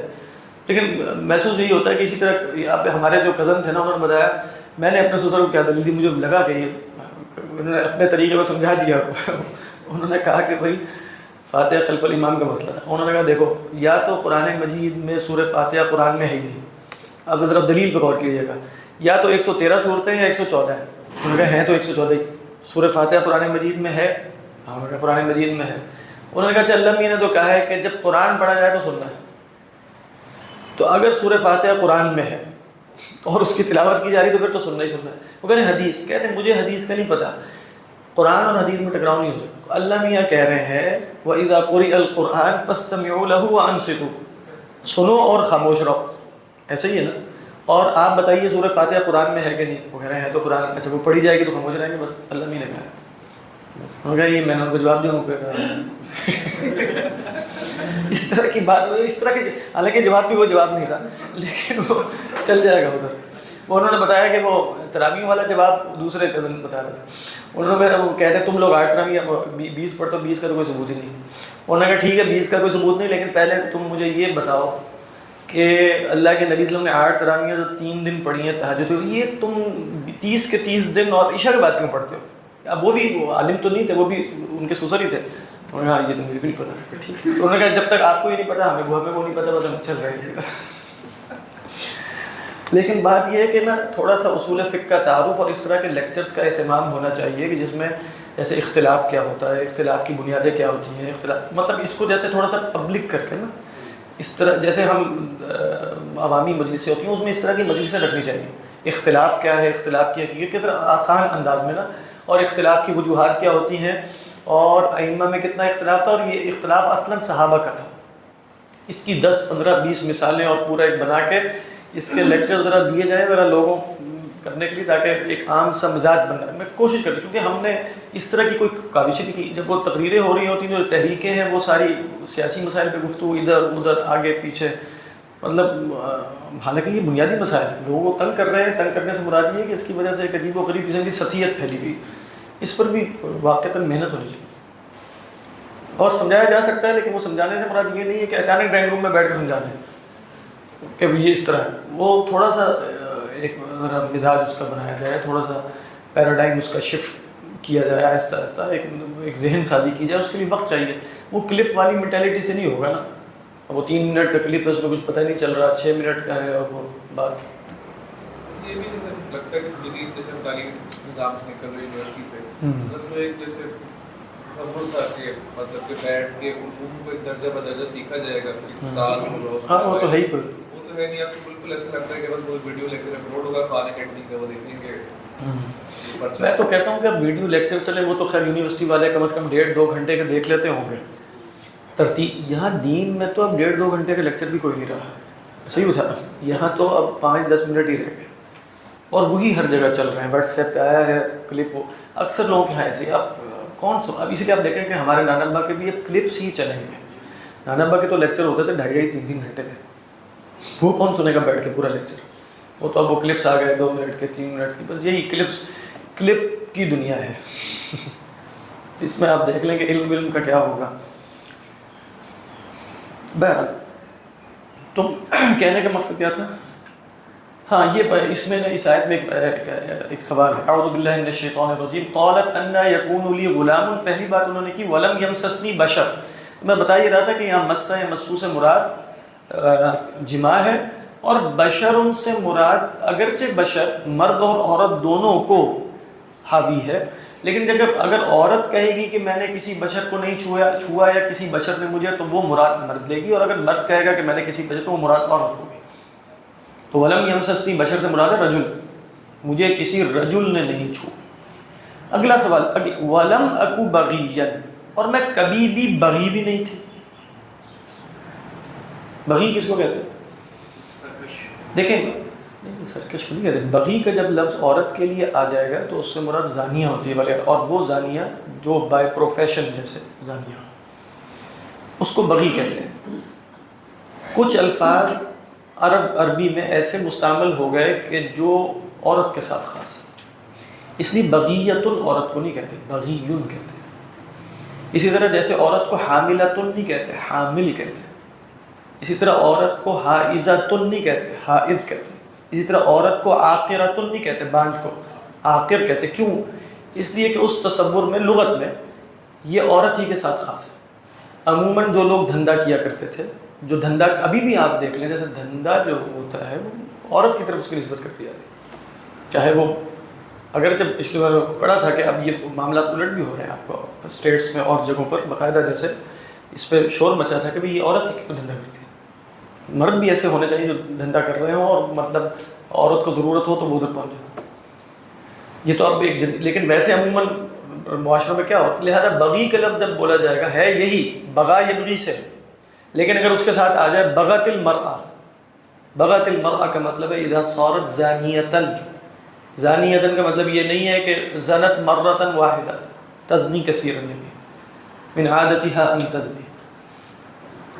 یہاں علماء نے ایک سوال اٹھایا. وہ سوال یہ ہے کہ جب کہا ولم یمسسنی بشر ولم اکو بغیا, تو کیا لم اکو بغیا لم یمسسنی بشر میں جب کہہ دیا لم یمسس تو لم اکو بغیا کہنے کی کیا ضرورت ہے؟ سمجھ میں آ رہا ہے؟ یعنی لم یمسسنی بشر, مجھے کسی مرد نے نہیں چھوا, ولم اکو بغیا اور نہ میں نعوذ باللہ زانیہ ہوں, تو دونوں صورتوں میں بشر کا چھونا تو ضروری ہے نا. اس کا ایک جواب یہ دیا گیا ہے جو امام رازی نے دیا, وہ یہ ہے کہ لم یمسسنی بشر سے مراد نکاح ہے, ٹھیک ہے, اور ولم اکو بغین سے مراد بغیر نکاح کے چھونا ہے. تو پہلے کی تخصیص کر لی, لم یمسسنی بشر, نہ ایسا ہے کہ میرا نکاح ہوا ہو اور نہ نعوذ باللہ میں بغی. یہ ایک بات کی گئی. ابن عاشور علیہ الرحمہ نے کہا کہ اصل میں یہ نہیں ہے, اصل میں وہ کہنا چاہ رہی ہیں کہ لم یمسسنی بشر, مجھے کبھی کسی مرد نے نہیں چھوا, اور اس میں ہر قسم کا چھونا مراد ہے, نکاح کے ساتھ ہو یا بغیر نکاح کے ساتھ ہو. اور پھر کہتی ہیں ولم اکو بغین, اور میں زانیہ نہیں تھی. یہاں یہ نہیں بتانا چاہ رہی اس ولد کی نفی کے لیے, بلکہ کہہ رہی ہیں میں زانیہ نہیں تھی. اب تم جب کہہ رہے ہو کہ تمہارا بچہ ہوگا بغیر شوہر کے, تو لوگ کیا مجھے زانیہ شمار نہیں کریں گے؟ میں اپنے ماضی میں سوال ہی پیدا نہیں ہوتا کہ میری نسبت اس طرح کے افعال کی طرف کر دی جائے. ولم اکو بغیا, تو کیا مستقبل میں قبول کر لوں گی کہ میری نسبت کر دی جائے؟ یعنی جب یہ اولاد ہو جائے گی تو میری نسبت تو کی جائے گی نا اس طرح کے معاملے کی طرف, کیونکہ میرا شوہر تو کوئی بھی نہیں. تو وہ اصل میں کہنا یہ چاہ رہی ہیں لم یمسسنی بشرا ولم یمسسنی بشر ولم اکو بغیا ولا اريد ان اكون يعني ولا اريد ان انتسب الى البغي في المستقبل. یہ بھی ایک رائے ہو سکتی. یعنی وہ اصل میں بتانا ہی چاہ رہی ہے دیکھو میں نہیں چاہتی کہ میری طرف نسبت اس کی جائے. اور یہ اچھی بات ہے. یہاں جیسے علماء کہتے ہیں کہ شریف انسان واقعتاً مواقع تہمت سے بچتا ہے, جو حدیث میں ہے نا اتقوا مواقع التہم, یعنی خام خواہ میں یہ کہوں کہ بھائی میں لوگوں کا کیا پرواہ, مجھے کوئی نہیں ہے, تو میں تو فلان جگہ پہ کھڑا ہوں, تو وہ جگہ تو ہے ذرا مشکوک سی, تو لہٰذا مجھے اپنی کوئی ایکسپلینیشن دینے کی بھی ضرورت نہیں ہے. نہیں دینی چاہیے کہ میں وہاں کیوں کھڑا ہوں, کیونکہ خام خواہ لوگوں کو یہ سہولت فراہم کرنا کہ وہ میرے بارے میں سوء ظن کریں, یہ خود گناہ ہے بغیر دلیل. ہاں اللہ یہ کہ میں کچھ کر نہیں سکتا. اس کی دلیل علماء لیتے ہیں اللہ کے رسول صلی اللہ علیہ وسلم جب وہ حضرت صفیہ کو چھوڑنے کے لیے نکلے, رات کا وقت تھا, تو وہ دو انصاری صحابہ نے دیکھا دور سے اور تیزی سے جانا شروع ہو گئے. تو اللہ کے رسول نے ان کو روک کے بلایا کہ یہ صفیہ ہے. انہوں نے کہا کہ ہم آپ کے بارے میں کیا شک کریں گے؟ تو آپ نے فرمایا کہ دیکھو شیطان جو ہے وہ خون کی طرح دوڑتا ہے. تو اب آپ نے گویا بلا کر ایکسپلینیشن دی ہے, یہ نہیں کہ کیا فرق پڑتا کہ یہ صفیہ ہیں, میری اپنی زوجہ محترمہ ہے. ٹھیک ہے نشان, جب آپ کی شادی ہو جائے گی تو لوگ جس کو نہ پتہ ہو اور آپ اپنی بیگم کے ساتھ ریسٹورینٹ میں کھا رہے ہیں اور وہ دور سے آپ کو دیکھے اور پھر وہاں سے فرار ہونا شروع کرے, تو آپ بلا لیں اس کو, یہ میری بیگم ہے جن کے ساتھ بیٹھ کے میں کھانا کھا رہا ہوں. نہیں یہ چیزیں صورتحال میرے ساتھ ہوا اس طرح ایک دفعہ, تو پھر میں نے بلایا کہ زوجہ ہے. سیدھی سی بات ہے, مطلب وہ دیکھ کے دور سے جا رہے ہیں کہ بیٹھے.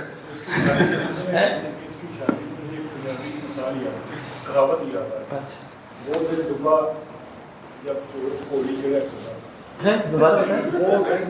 ہاں کبا, اچھا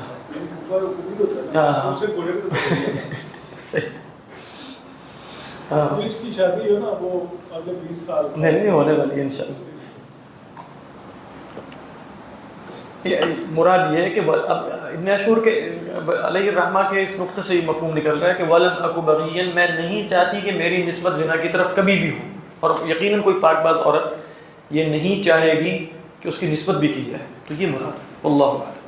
سر یہ وہ چیزیں جو لغت سے سمجھ آئیں گی, یعنی جو آپ فرماتے ہیں نا کہ جیسے ابن کثیر میں سے روایتیں ہوتی ہیں, یعنی یہ وہ اس طرح کے نقطے ہیں چیزیں جو لغت سے سمجھ. ہاں مطلب یہ لغت سے سمجھ میں آ رہی ہے. اور میں آپ کو بتاؤں کہ علماء کے ہاں تفسیر اسی کو کہتے ہیں کہ آپ لفظ کو ہی کھولیں.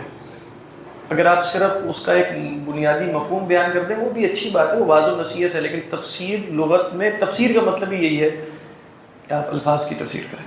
لیکن فرسٹ اسٹیج سے وہیں سے ہوگی نا، وہاں سے اسٹارٹ کریں گے۔ ہاں وہیں سے ہوگا، تاکہ کم سے کم یعنی معنی پتہ ہوں گے، یعنی موٹا موٹا پھر بندہ فوکس وہ اس کا طریقہ یہی ہے نا کہ جیسے انسان جو ہے وہ اسی لیے میں آپ کو بتاؤں، جو لوگ تفسیر ابن کثیر کو اتنا بڑھاتے چڑھاتے ہیں علی جیسے یہ کوئی آخری تفسیر لکھ دی گئی ہے، اس کے بعد قرآن میں لکھنے کی کوئی گنجائش نہیں ہے، لوگوں کا خیال اس طرح سے ہے، ان کا فہم بھی وہیں تک ہی رہتا ہے پھر، اور وہ سوال کرتے پھرتے ہیں کہ یہ لوگ تفسیریں کیوں لکھے چلے جا رہے ہیں، تفسیر ابن کثیر موجود نہیں، یعنی یہ اتنی 20-30 جلدوں میں روح المعانی لکھ دی اس کے بعد، اور امام رازی نے یہ کر دیا، اور فلاں نے ابن عطیہ نے یہ کر دیا، زمخشری نے یہ کیا، ابن عاشور نے اس زمانے میں آ کے 1930 سال یہ تفسیر لکھتے رہے ابن عاشور، آپ کو معلوم 29 یا 28 مقدمہ 30 سال میں یہ تفسیر مکمل کی ہے، کیا کرتے رہے ابن کثیر، سارا کام کرنے گئے تھے کیا؟ تو یہ تصور پھر نہ قرآن کا فہم بھی اتنا ہی رہتا ہے جتنا وہ ابن کثیر نے اپنے ایک منہج کے مطابق کہ بھئی میں اس میں روایات اور اقوال جمع کروں گا، وہ لکھیں، وہ فائدے کی چیز ہے، لیکن تفسیر کی کل دنیا اس کے اندر تھوڑی بند ہے۔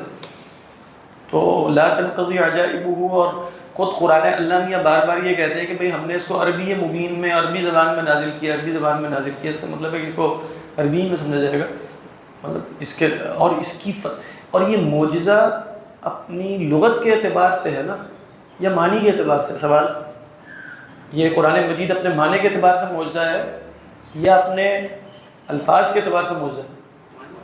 الفاظ کے اعتبار، معنی کے اعتبار سے تورات بھی ہے، معنی کے اعتبار سے تو انجیل بھی ہے۔ قرآن کے ذریعے جو چیلنج کیا گیا ہے وہ یہ تھا کہ اس قرآن کے معنی جیسا کوئی معنی لے آؤ، یا اس کو الفاظ، یعنی الفاظ سے مراد ہے الفاظ کی ترکیب ہے، یعنی تو اصل میں تو چیلنج ہی اس کے ذریعے کیا گیا ہے کہ یہ وہ کلام ہے اپنی فصاحت و بلاغت میں کہ جس کے مانند کلام برپا نہیں کیا جا سکتا۔ تو ان دی اینڈ اگر آپ کہیں گے کہ ہمیں اس سے کیا لینا دینا، تو وہ تو ویسے ہی، لیکن تفسیر ابن کثیر والا منہج بھی درست ہے، لیکن وہ ایک منہج ہے، وہ کل منہج بھی ہے۔ اللہ اعلم۔ تو فرمایا کہ وَلَمْ يَمْسَسْنِي بَشَرٌ وَلَمْ أَكُ بَغِيًّا، اکن تھا نا اصل، یعنی ولم اکن بھی نہیں کہا بلکہ فرمایا ولم اکو بغی، یعنی مطلب ادنا اہتمام بھی نہیں کہ میں بغی ہوں۔ قال كذلك، یہ ترکیب وہی ہے، قال الامر كذلك، اور اس کے بعد ایک نیا جملہ ہوگا قال ربک، یا ہوگا قال اللہ نے کہا كذلك، یا فرشتے نے کہا كذلك قال ربک، اسی طرح آپ کے رب نے کہا، اور پھر نیا جملہ شروع ہوگا ہوا علی ہین، اس نے یہ بھی کہا ہے کہ یہ مجھ پر آسان ہے، جو ہم ترکیب پیچھے دیکھ چکے ہیں۔ قال كذلك قال ربك هو علي هين، یہ مجھ پر آسان ہے۔ وَلِنَجْعَلَهُ، اور تاکہ ہم اسے بنائیں۔ دیکھیں یہ کس بات کا جواب ہے؟ مطلب لام تو آتا ہے تعلیل کے لیے، لام کس کے لیے آتا ہے؟ تعلیل۔ وَلِنَجْعَلَهُ، لیکن حضرت مریم علیہ السلام کے ذہن میں صرف یہ سوال تھا کہ یہ آسان ہے یا مشکل ہے، یا مسئلہ یہ تھا کہ میرے ساتھ کیا ہوگا پھر؟ یعنی آپ سوچیں کہ ٹھیک ہے آپ کے لیے تو آسان ہے اللہ میاں، لیکن میرے اوپر تو لوگ میرے بارے میں کیا کہیں گے؟ تو اللہ تعالیٰ اس کا جواب دے رہے ہیں کہ دیکھو اس طریقے پر جو ولادت اس کی ہوگی نا، اس کے پیچھے حکمت ہے کہ وَلِنَجْعَلَهُ، تاکہ ہم عیسیٰ کو بنائیں۔ اب ہو کی ضمیر کدھر جا رہی ہے؟ آپ کا جو بیٹا ہوگا غلام زکیہ، وَلِنَجْعَلَهُ آیَةً لِلنَّاسِ، تاکہ اسے لوگوں کے لیے نشانی بنائے، وَرَحْمَةً مِنَّا، اور اپنی طرف سے رحمت بنائے۔ یہ اس کا جواب ہے کہ اللہ ٹھیک ہے آپ کے لیے آسان ہے، لیکن آپ نہ کریں، یعنی آپ نے اولاد دینی ہے تو پہلے میری شادی ہونے دیجیے، اس کے بعد صحیح طریقے پر جو ایک نارمل پروسیجر ہے۔ تو اللہ تعالیٰ فرما رہے ہیں پھر نشانی کیسے بنے؟ وَلِنَجْعَلَهُ آیَةً لِلنَّاسِ وَرَحْمَةً مِنَّا وَكَانَ أَمْرًا مَقْضِيًّا۔ یہ جواب ہے حضرت مریم علیہ السلام اگر آگے سے کچھ اعتراض فرمائے نا کہ اللہ ایسے کر لے ایسے، اللہ فرما رہے ہیں امرا مقضیہ، یہ امر قضا ہو چکا ہے، یعنی اب اس میں کوئی نقاش نہیں ہو سکتا، کچھ لے لو لینے دینے کی گنجائش کوئی باقی نہیں ہے۔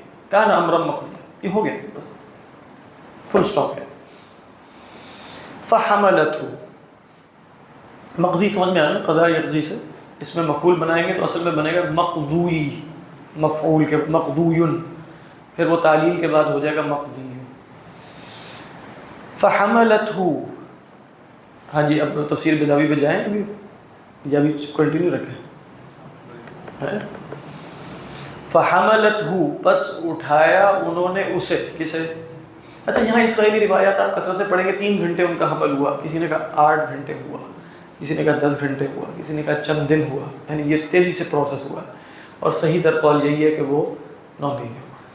ٹھیک ہے, یعنی لیکن آپ کو یہاں بھی سارے اقوال اسرائیلی روایات سے ملیں گے. 3 گھنٹے کا حمل نہیں لگ رہا اس طرح 3 گھنٹے کا, کیونکہ آگے جو صورت آ گئی 8 گھنٹے کا حمل, 10 گھنٹے کا حمل, 3 دن کا حمل, 8 مہینے کا بھی ہے. اور ایک روایت میں کہ وہاں لکھا ہوا مجھے نہیں سمجھ میں آ رہا نا کہ 8 مہینے کے بچے جو پیدا ہوتے ہیں وہ زندہ رہ جاتے ہیں کہ نہیں رہتے؟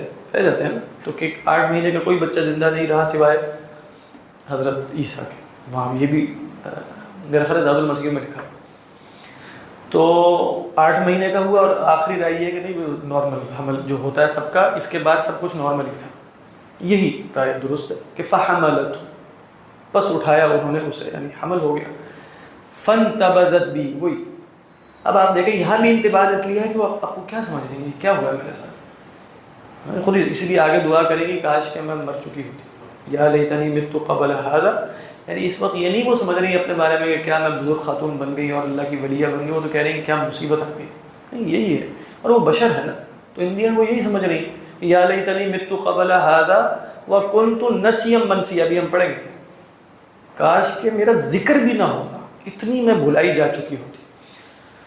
بہرحال وہ آگے دیکھتے ہیں. تو فرمایا فحملتہ پس اٹھایا انہوں نے اسے فانتبذت بہ. اب فانتبذت بہ میں ہی کی ضمیر پھر غلام کی طرف یعنی سیدنا عیسیٰ علیہ السلام کی طرف. پس اس کے ساتھ, اب با یہاں کون سا ہے؟ مصاحبت کا, یعنی حضرت عیسیٰ کو لے کر چلی گئیں ایک دور دراز کے مکان پر. فانتبذت بہ مکانا قصیا. یہ قصی کہاں سے نکلا؟ یہ بھی وہ قصا یقصو سے. قصا یقصو کہتے ہیں دور ہو جانا, قصوا و قصوا. اور دنا یدنو کہتے ہیں قریب, بالکل اپوزٹ ہے ایک دوسرے کے. دنا یدنو دنوا, قصا یقصو قصوا. اس سے بنتا ہے ادنا, اس سے بنتا ہے اقصا. سبحان الذی اسری بعبدہ لیلا من المسجد الحرام الی المسجد. اس سے بنتا ہے دنیا, اس سے بنتا ہے قصوہ. ٹھیک ہے, اقصا, اقصا کی مؤنث کیا ہے؟ قصوہ. ادنا کی مؤنث کیا ہے؟ دنیا. ٹھیک, قصیہ کیا ہوگا؟ ایک دور دراز کے مکان.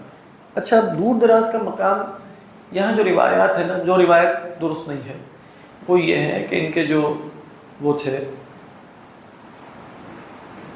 ہماری روایات میں بھی ذکر ہے, یوسف النجار ایک صاحب ہے, یوسف النجار, جن سے ان کی شادی ہونا طے ہو چکی تھی, جن سے ان کی شادی ہونا طے ہو چکی تھی. تو یہ یوسف النجار کے ساتھ سرزمین مصر چلی گئی, اور مکان قصیہ سے مراد مصر, اور حضرت عیسیٰ علیہ السلام کی ولادت ہوئی مصر میں. یہ قول درست نہیں لیکن میں بتا رہا ہوں کہ موجود ہے. دوسرا قول یہ ہے کہ نہیں, بیت المقدس میں ہی مسجد اقصیٰ, یعنی جو اس وقت مسجد اقصیٰ ہے نا اصل میں جہاں یہ سارے موجود ہیں, وہاں سے نکل کر, یہ تو شرقی مکان تو خود مسجد اقصیٰ کے اندر ہی تھا, وہاں سے نکل کر بیت اللحم ہے نا جہاں حضرت عیسیٰ علیہ السلام کی اصلاً پیدائش ہوئی ہے, بیت اللحم چلی گئی, اس کو مکان قصیہ کہا گیا. مصر نہیں چلی گئی, بیت اللحم چلی گئی, اور عیسائیوں کے مطابق بھی ان کی پیدائش وہی ہوئی قریب یروشلم میں بیت اللحم. یعنی مکان قصیہ بالنسبت کس کے, یعنی قصی ہونا ریلیٹیو ہے نا, مسجد اقصیٰ میں نہیں تھی وہ جگہ, وہاں سے فاصلے پر تھی. وہ کہتے ہیں کہ جیسے پیدائش کے بعد ایک بلند جگہ پر چلی گئی ہیں, وہ جو فرمایا کہ آتے کیا ہے, وَآوَيْنَاهُمَا, حضرت مریم اور حضرت عیسیٰ علیہ السلام دونوں إِلَىٰ رَبْوَةٍ ذَاتِ قَرَارٍ وَمَعِينٍ. تو کچھ لوگ کہتے ہیں کہ نظرت جو ہے وہ بستی ہے, اس کی جو جگہ ہے وہ بیت اللحم. مکان قصیہ سے مراد کیوں مکان قصیہ؟ وہاں سب لوگ انہیں جانتے ہیں نا, تو وہ نکل کے ایسی جگہ چلی گئی ہیں کہ جہاں نہیں جانتے لوگوں نے, تاکہ یہ معلوم نہ ہو کہ بھئی یہ ان کا حمل کیسے ہوا. فَأَجَاءَهَا الْمَخَاضُ. مخاض کہتے ہیں, مخض یمخضو ویسے لغوی مطلب ہوتا ہے, دیکھیں یہ جو دہی ہوتا ہے نا اس کو جو پھینٹا جاتا ہے, اور دودھ کی جو لسی بنائی جاتی ہے اس میں جو اس کو مخذ کہتے ہیں، مخذ یمخذ، اس کا مطلب ہوتا ہے الحرکت الشدیدہ. لیکن اگر کہا جائے مخیضۃ المرأہ سمیع یسمع سے، وہ بھی حرکت ہے، اس کے پیٹ کی حرکت جس کو کہا جاتا ہے طلق، یعنی جب جنین جو ہے وہ باہر آنے کے لیے حرکت شروع کرتے ہیں اس کو کہا جاتا ہے مخض یا مخیضۃ المرأۃ. اس سے جو مصدر بنتا ہے وہ ہے مخاض.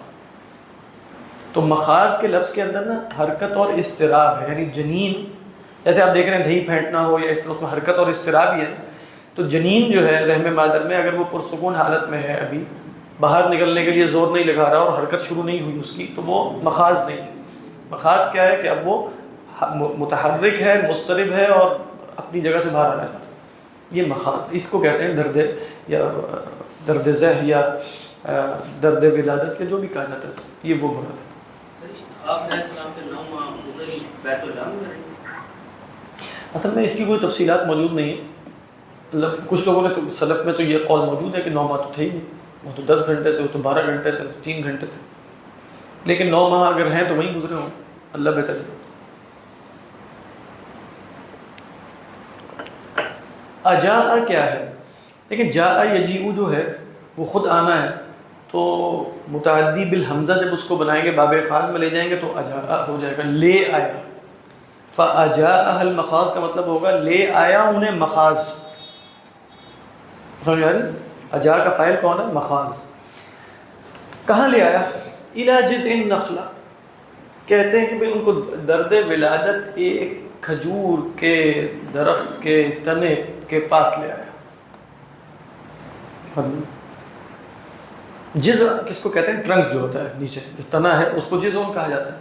حنین الجذع بھی آپ جو حدیث بھی ہم نے سنی ہے. تو اسی طرح جذوع النخل، جذوع النخل جذع کی جمع جذوع ہے. سر وہ تو آپ نے بتایا تھا کہ اس کو بہت اوپر ہوتا ہے کہ جہاں پر کھجوریں لگی ہوتی ہیں، تو یہ نیچے کیسے؟ نہیں، اس کو جو تنا ہے یہ جذع النخل ہے. اچھا، یہ جو ہاں یہ جذع صرف ملا ہے. ابھی ہم پڑھیں گے نا اس کو ہلانا، اور اس کو ایک ہلائیں گے کیسے بھی مشکل کام ہے. اس کو ہلانا آپ جا کے ہلا کے دیکھیں کھجور کے لمبے درخت کو ہلتا ہے کہ نہیں ہلتا. تو فرمایا کہ فَأَجَاءَهَا الْمَخَاضُ إِلَى جِذْعِ النَّخْلَةِ، تو اب وہ وہاں موجود ہیں اور ایسا لگ رہا ہے کہ جیسے ان کے ساتھ پاس ہے بھی کوئی نہیں. وہ نکل کے اور وہاں بستی سے نکل کے کسی جگہ پر کھجور کا درخت ہے. تو فرماتی ہیں یا لیتنی متو، متو کی دونوں قرأتیں ہیں، یا لیتنی متو اور یا لیتنی متو. ماتا یموتو بھی آتا ہے، ماتا یماتو بھی آتا ہے. اگر ماتا یموتو ہو تو متو، اور اگر ماتا یماتو ہو تو متو. ٹھیک ہے، اس کا مصدر ہے میم واو تا، اس کا حروف ہے میم یا تا. ماتا یماتو کے میم یا تا، ماتا یموتو کے میم واو تا. تو لہذا متو ہے ہماری قرأت. دوسری قرأت کیا ہے؟ یا لیتنی متو، وہ بھی متواتر. یا لیتنی متو قبل ھذا، اے قبل ھذا کیا؟ یعنی اس مرحلے سے پہلے ہی یہ جو درد ولادت ہے. اور وَكُنْتُ نَسْيًا، دو قرأتیں نسین، ایک ہی بات ہے. نسیون اور ابھی بتا نسین منسیہ. لیکن نسی یا نسیون کہتے ہیں اس شے کو جس کو بھلا دیا جائے. ہر وہ شے جس کو بھلا دیا جائے وہ کیا ہے؟ نسیون. منسیون بھی اسی کو کہتے ہیں جس کو بھلا دیا جائے. سمجھ میں آ رہا ہے؟ اس میں بعض علماء نے کہا یا تو اس میں مبالغہ ہے کہ نسیون ہی کو دوبارہ ریپیٹ کیا، لیکن اگر یوں کہا جاتا کنتو نسین نسین تو وہ فصیح نہ ہوتا. ریپیٹ کیسے کیا؟ کنتو نسین، نسین بھی منسی ہی ہوتا ہے، اور منسین دوبارہ ریپیٹ کیا.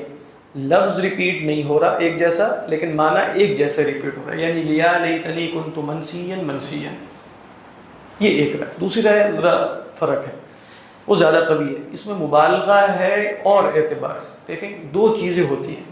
کہا کہ نسیون وہ شے ہے کہ جس کو آپ نے بھلا دیا، لیکن کئی دفعہ جس شے کو آپ بھلا دیتے ہیں آپ کو یاد ہوتا ہے کہ میں نے کوئی شے بھلا دیا. یعنی آپ کو بھلانا تو یاد ہوتا ہے، فرق. اور ایک ہے کہ ایسا بھلا دیا جائے جس میں بھلانا بھی یاد نہ ہو. یعنی آپ کہیں کہ کوئی تھا جو مجھے یاد نہیں آ رہا، یہ کیا ہے؟ نسی. اور ایک ہے کہ آپ کو یاد ہی نہ ہو کہ میں نے کسی کو بھلا دیا، یہ ہے نسی منسیہ. یعنی کاش کہ مجھے بھلا دیا گیا ہوتا اور میری یا کیا ترجمہ کریں گے اس کا، اور کاش کہ مجھے بھلا دیا گیا ہوتا اور کسی کو یہ بھی یاد نہ ہوتا کہ انہوں نے کسی کو بھلا دیا. نسیم منسیہ, بولنا بھی بھلا دیا. بھولنا بھی بھلا دیا. کیا یہ میری بھول بھی بھلا دی گئی ہوتی ہے. یہ ہے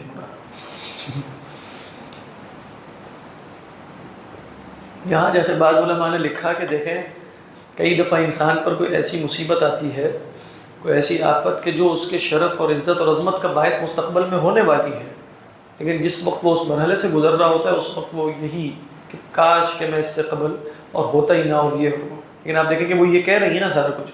لیکن اب ہم حضرت مریم صدیقہ, ابن مریم, عیسیٰ ابن, ساری فضیلت جو سیدہ مریم علیہ السلام کی بنی ہے وہ اس واقعے کی وجہ سے جس کی وہ تمنا کرتے ہیں کہ کاش کہ ان پر نہ ہوتا اور وہ مر چکی ہوتی. اس میں بھی جیسے ایک سبق سا ہے کہ وہ کئی دفعہ فوری چیزوں کو انسان دیکھتا ہے اور مستقبل میں اسی کا کوئی اور نتیجہ نکلنا ہوتا ہے. عیسیٰ ابن مریم علیہ السلام. تو فرمایا کہ وَكُنْتُ نَسِيًّا مَنْسِيًّا, اور کاش کہ میں نسیم منسیہ ہو چکی ہوتی. اب یہ عربی میں ایسے ہی استعمال ہوتا ہے نسیم, ہم اردو میں بھی بولتے ہیں نسیم منسیہ ہو گیا. فَنَادَاهَا مَن, دو قرأتیں ہیں. ہماری قرأت ہے فَنَادَاهَا مِن تَحْتِهَا, دوسری قرأت ہے فَنَادَاهَا مَن تَحْتَهَا أَلَّا تَحْزَنِي قَدْ جَعَلَ رَبُّكِ تَحْتَكِ سَرِيًّا. پکارا انہیں ان کے نیچے سے. ہماری قرأت میں ترجمہ کیا ہے؟ پکارا انہیں ان کے نیچے سے. دوسری قرأت میں ترجمہ بنے گا فناداها من تحتها, پکارا انہیں اس نے جو ان کے نیچے تھا.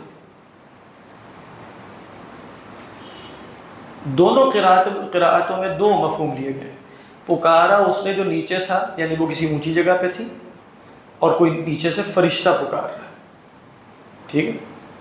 اور فناداها من تحتها, اس میں بھی پکارا اس نے جو نیچے تھا یعنی فرشتہ.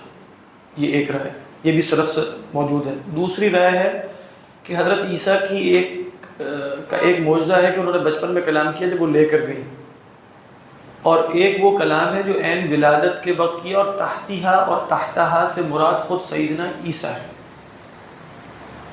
سمجھ آ رہی؟ یعنی جب ان کی اب یہ مخاض کا وقت ہے نا, پیچھے ہمیں پتہ چلا کہ وہ مخاض ہے, تو مخاض کے نتیجے میں ولادت ہوئی ہے, تو ولادت کے بعد وہ بچہ موجود ہے اور وہ یقیناً عورت کے نیچے ہوگا. فناداها من تحتها, من ہوا نادا من عیسیٰ, اور ناداها من تحتها من عیسیٰ علیہ السلام, یا جبرائیل یا فرشتے یا جو بھی ہے, دونوں آرام موجود ہیں واللہ اعلم. اور پکار کر کیا کہا ہے وہ بات آگے آ رہی ہے. اللہ تحزنی, غم نہ کرو, کیوں پریشان. اللہ تحزنی قد جعل ربک تحتک سریہ, تو آپ کے رب نے آپ کے نیچے ایک نہر جاری کر دی. اس کے بھی دو ترجمے. سریہ یا تو ہے سرا یسری سے, سرا یسری کیا ہوتا ہے؟ چلنا. تو سریہ کیا ہوگا؟ ایک نہر جو چل گئی. یا تو ترجمہ کیا ہے کہ آپ پریشان نہ ہو, نیچے پانی بھی ہے اور آپ یہیں کھائیں پئیں, یہاں درخت بھی ہے, کھجور کا درخت ہے, ابھی اب پانی کا انتظام یہ ہو گیا, اور کھانے کا انتظام کیا ہوگا؟ حزی الیک بجذع النخلۃ تساقط علیک, ابھی آپ تھوڑا وقت یہاں گزاریے ولادت کے بعد, اور یہ کھجوریں کھائیے, پانی پیئے, پریشان نہ ہو. کلی واشربی وقرری عینا فإما ترین من البشر احدا فقولی انی. اب یہ حضرت عیسیٰ کہہ رہے ہیں, فرشتہ سے فرق نہیں پڑتا, لیکن بات یہ نہیں ہو رہی ہے کہ آپ یہ کام کریں. اللہ تحزنی قد جعل ربک تحتک سریہ, آپ کے رب نے نیچے ایک نہر بھی جاری کر دی. تھوڑا سا اتریں گے تو یہاں پانی ہے, اور یہ کھجور کا درخت ہے, کھجوریں کھائیے, ٹھنڈا پانی پیے آرام سے. دوسرا یہ ہے کہ سریہ سرا یسری سے نہیں ہے, سرو یسرو سرون. یہ کہتے ہیں سرو الرجل, آدمی کا عظیم ہونا, صاحب شرف ہونا, سردار ہونا, یہ کہتے ہیں سرو الرجل. تو کہا سروا سے بنا ہے سرین, یہ بھی سلف سے رائے کہ تمہارے نیچے ابھی جو تمہاری مطلب ہوتا ہوگا نا کہ ولادت ہوئی ہے, کوئی مدد کرنے والا بھی نہیں ہے, پتہ نہیں کیا وہ اس طرح موجود ہوں گی, تو جو ابھی تمہارے نیچے ہے یعنی جو بچہ پیدا ہوا ہے وہ کہ عام بچہ نہیں, قد جعل ربک تحتک سرین. حضرت عیسیٰ کی صفت ہے. سری کون ہے؟ حضرت عیسیٰ. تمہارے نیچے اللہ نے ایک عظیم و شان بچہ پیدا کیا. مطلب یہ بھی ہو سکتا ہے، لیکن زیادہ مشہور رائے کیا ہے کہ یہاں سری سے مراد نہر ہے. واضح ہے نا، قد جعل ربک تحتک وہزی الیک. حز یہز حز، حز یہز حز، اس کا کیا مطلب ہوتا ہے؟ جھنجھوڑنا، ہلانا. حزی الیک کا کیا مطلب ہے کہ یہ جو کھجور کا درخت ہے اس کو اپنی طرف ہلائیں، مطلب یوں یوں کر کے اپنی طرف ہلائیں، یوں یوں کر کے اس کو ہلائیں. حزی الیک کس کو ہلانا ہے؟ وہ آگے آ رہا ہے بلکہ وہ حزی الیک بجذع النخلۃ، آپ اپنی طرف ہلائیے کھجور کے تنے کو پکڑ کر. کیا ہوگا پھر؟ دو قراتیں، تساقط علیک رطبا جنیا یا تساقط علیک، ایک ہی بات ہے. ساقط یساقط کا مطلب ہے گرانا، سقط یسقط سے. تساقط علیک آپ پر گرا دے گی. کون گرا دے گا؟ تساقط میں فاعل کون ہے؟ نخلہ. یہ نخلہ آپ پر گرائے گا. کیا گرائے گا؟ رطبا. رطب کیا ہے؟ اس کی جمع ہوتی ہے ارتاب. کہ جو کھجور ہوتی ہے بالکل کچی ہو تو اس کو کہتے ہیں بلح، بالکل کچی ہو تو اس کو کہتے ہیں بسر. اس کے بعد تھوڑی سی پک جائے، دوکا سا جو ہو جاتا ہے وہ کیا ہے؟ وہ بلح ہے. اس کے بعد مزید پک جائے لیکن ابھی تمر نہ بنے. یعنی تمر کب ہے؟ جب اس کو لازماً اتارنا ضروری ہو گیا، چھوڑا نہیں جا سکتا. وہ کیا ہے؟ تمر. اس سے تھوڑی پہلے کی جو سٹیج ہے وہ ہے رطب. بات واضح. تو کہا ہی جا رہا ہے رطب، اس کی جمع ارتاب ہے. یعنی کھجور کے جو سٹیجز ہیں، یعنی بسر ہے، بلا ہے، رطب ہے اور تمر ہے. تو اس میں جیسے کہا گیا کہ عربوں کو بھی بہت پسند ہوتی تھی رطب. ہلکی سی اس میں سختی ہے اور زیادہ نرمی ہو چکی ہے. وہ کیا ہے؟ رطب. جیسے آپ دیکھتے ہیں نا جو سعودیہ میں جو سکری نام سے ملتی ہے کھجور، جو ہر وقت دسترخوانوں پہ، وہ اگر اس کو ویسے چھوڑ دیں تو ان دنوں بالکل نرم ہو جاتی ہے. لیکن اب جس وقت وہ دی جا رہی ہوتی ہے نا اس میں تھوڑی سی سختی ہوتی ہے. یہ رطب ہے. تو تم اس کو ہلاؤ اپنی طرف. یہ کھجور تمہارے اوپر رطب گرائے گا. اچھا وہ رطب کیا ہے؟ جنین. جنین کس کو کہتے ہیں؟ جنا یجنی سے. جنا یجنی کا مطلب کیا ہے؟ جنا یجنی کا مطلب ہے یہ جو پلک کرنا ہے، یعنی پھلوں کو یا پھولوں کو توڑنا. یہ جنا یجنی ہے. جنا یجنی جنایتن ہو تو جرم کرنا ہے. جنا یجنی جنین ہو تو پھل توڑنا ہے. جنا یجنی. مجنی کون ہوگا؟ ٹوٹے ہوئے. اچھا جب آپ کہتے ہیں نا مجنی، وجن الجنتین دان، جنا کیا ہے؟ وہ بھی مصدر ہے. جنا بمانا مجنی. وہ شے جو ابھی ابھی توڑی ہو وہ بہت تازہ ہوتی ہے. تو یہاں مجنی سے مراد ہے کہ تمہارے اوپر وہ کھجوریں گرائے گا یہ درخت جو بالکل تازہ ہے. رطبا جنی، جیسے ابھی ابھی توڑی گئی اور واقعتاً ابھی بھی گری. سمجھ میں آئی؟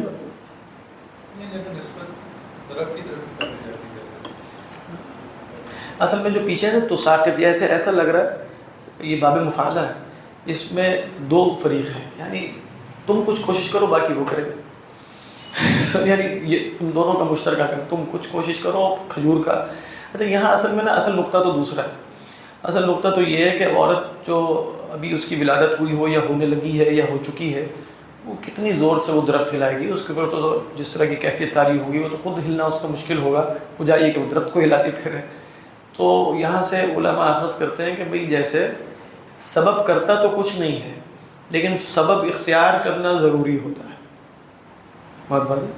تو حضرت مریم علیہ السلام پر اللہ تعالیٰ ویسے ہی کھجوریں بھی گرا سکتے تھے کہ وہ گریں گے کھاؤ، لیکن کہا جا رہا ہے بس پکڑ کے تم ہلکا سا یوں تو کرو، یعنی تم سبب اختیار کرو بس. اور کرے گا تو اللہ ہی گرائے گا. لیکن سبب چونکہ اللہ نے پیدا فرمائے ہیں اور کھجوریں گرانے کا طریقہ یہ نہیں ہے کہ وہ خود بخود گریں، تو تم سبب اختیار کرو. اللہ تعالیٰ کھجور کے درخت کو، یہ بھی مجاز عقلی ہے، کھجور کے درخت کو حکم دے گا کہ وہ گرا دے.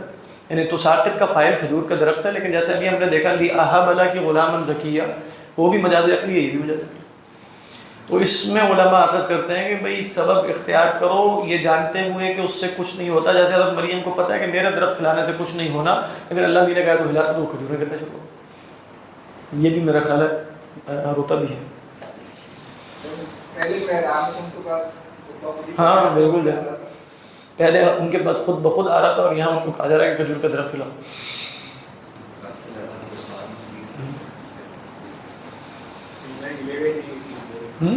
ایک بندے سے تو ہلنا بھی وہی صدق اللہ. چلیے عثمان صاحب نے جو نا اٹریکشن والی بات اس وقت کی تھی نا کہ یعنی اس میں اٹریکشن ہے جس میں ماڈرنائزیشن. ہاں اچھا سر اس میں نا ایک چیز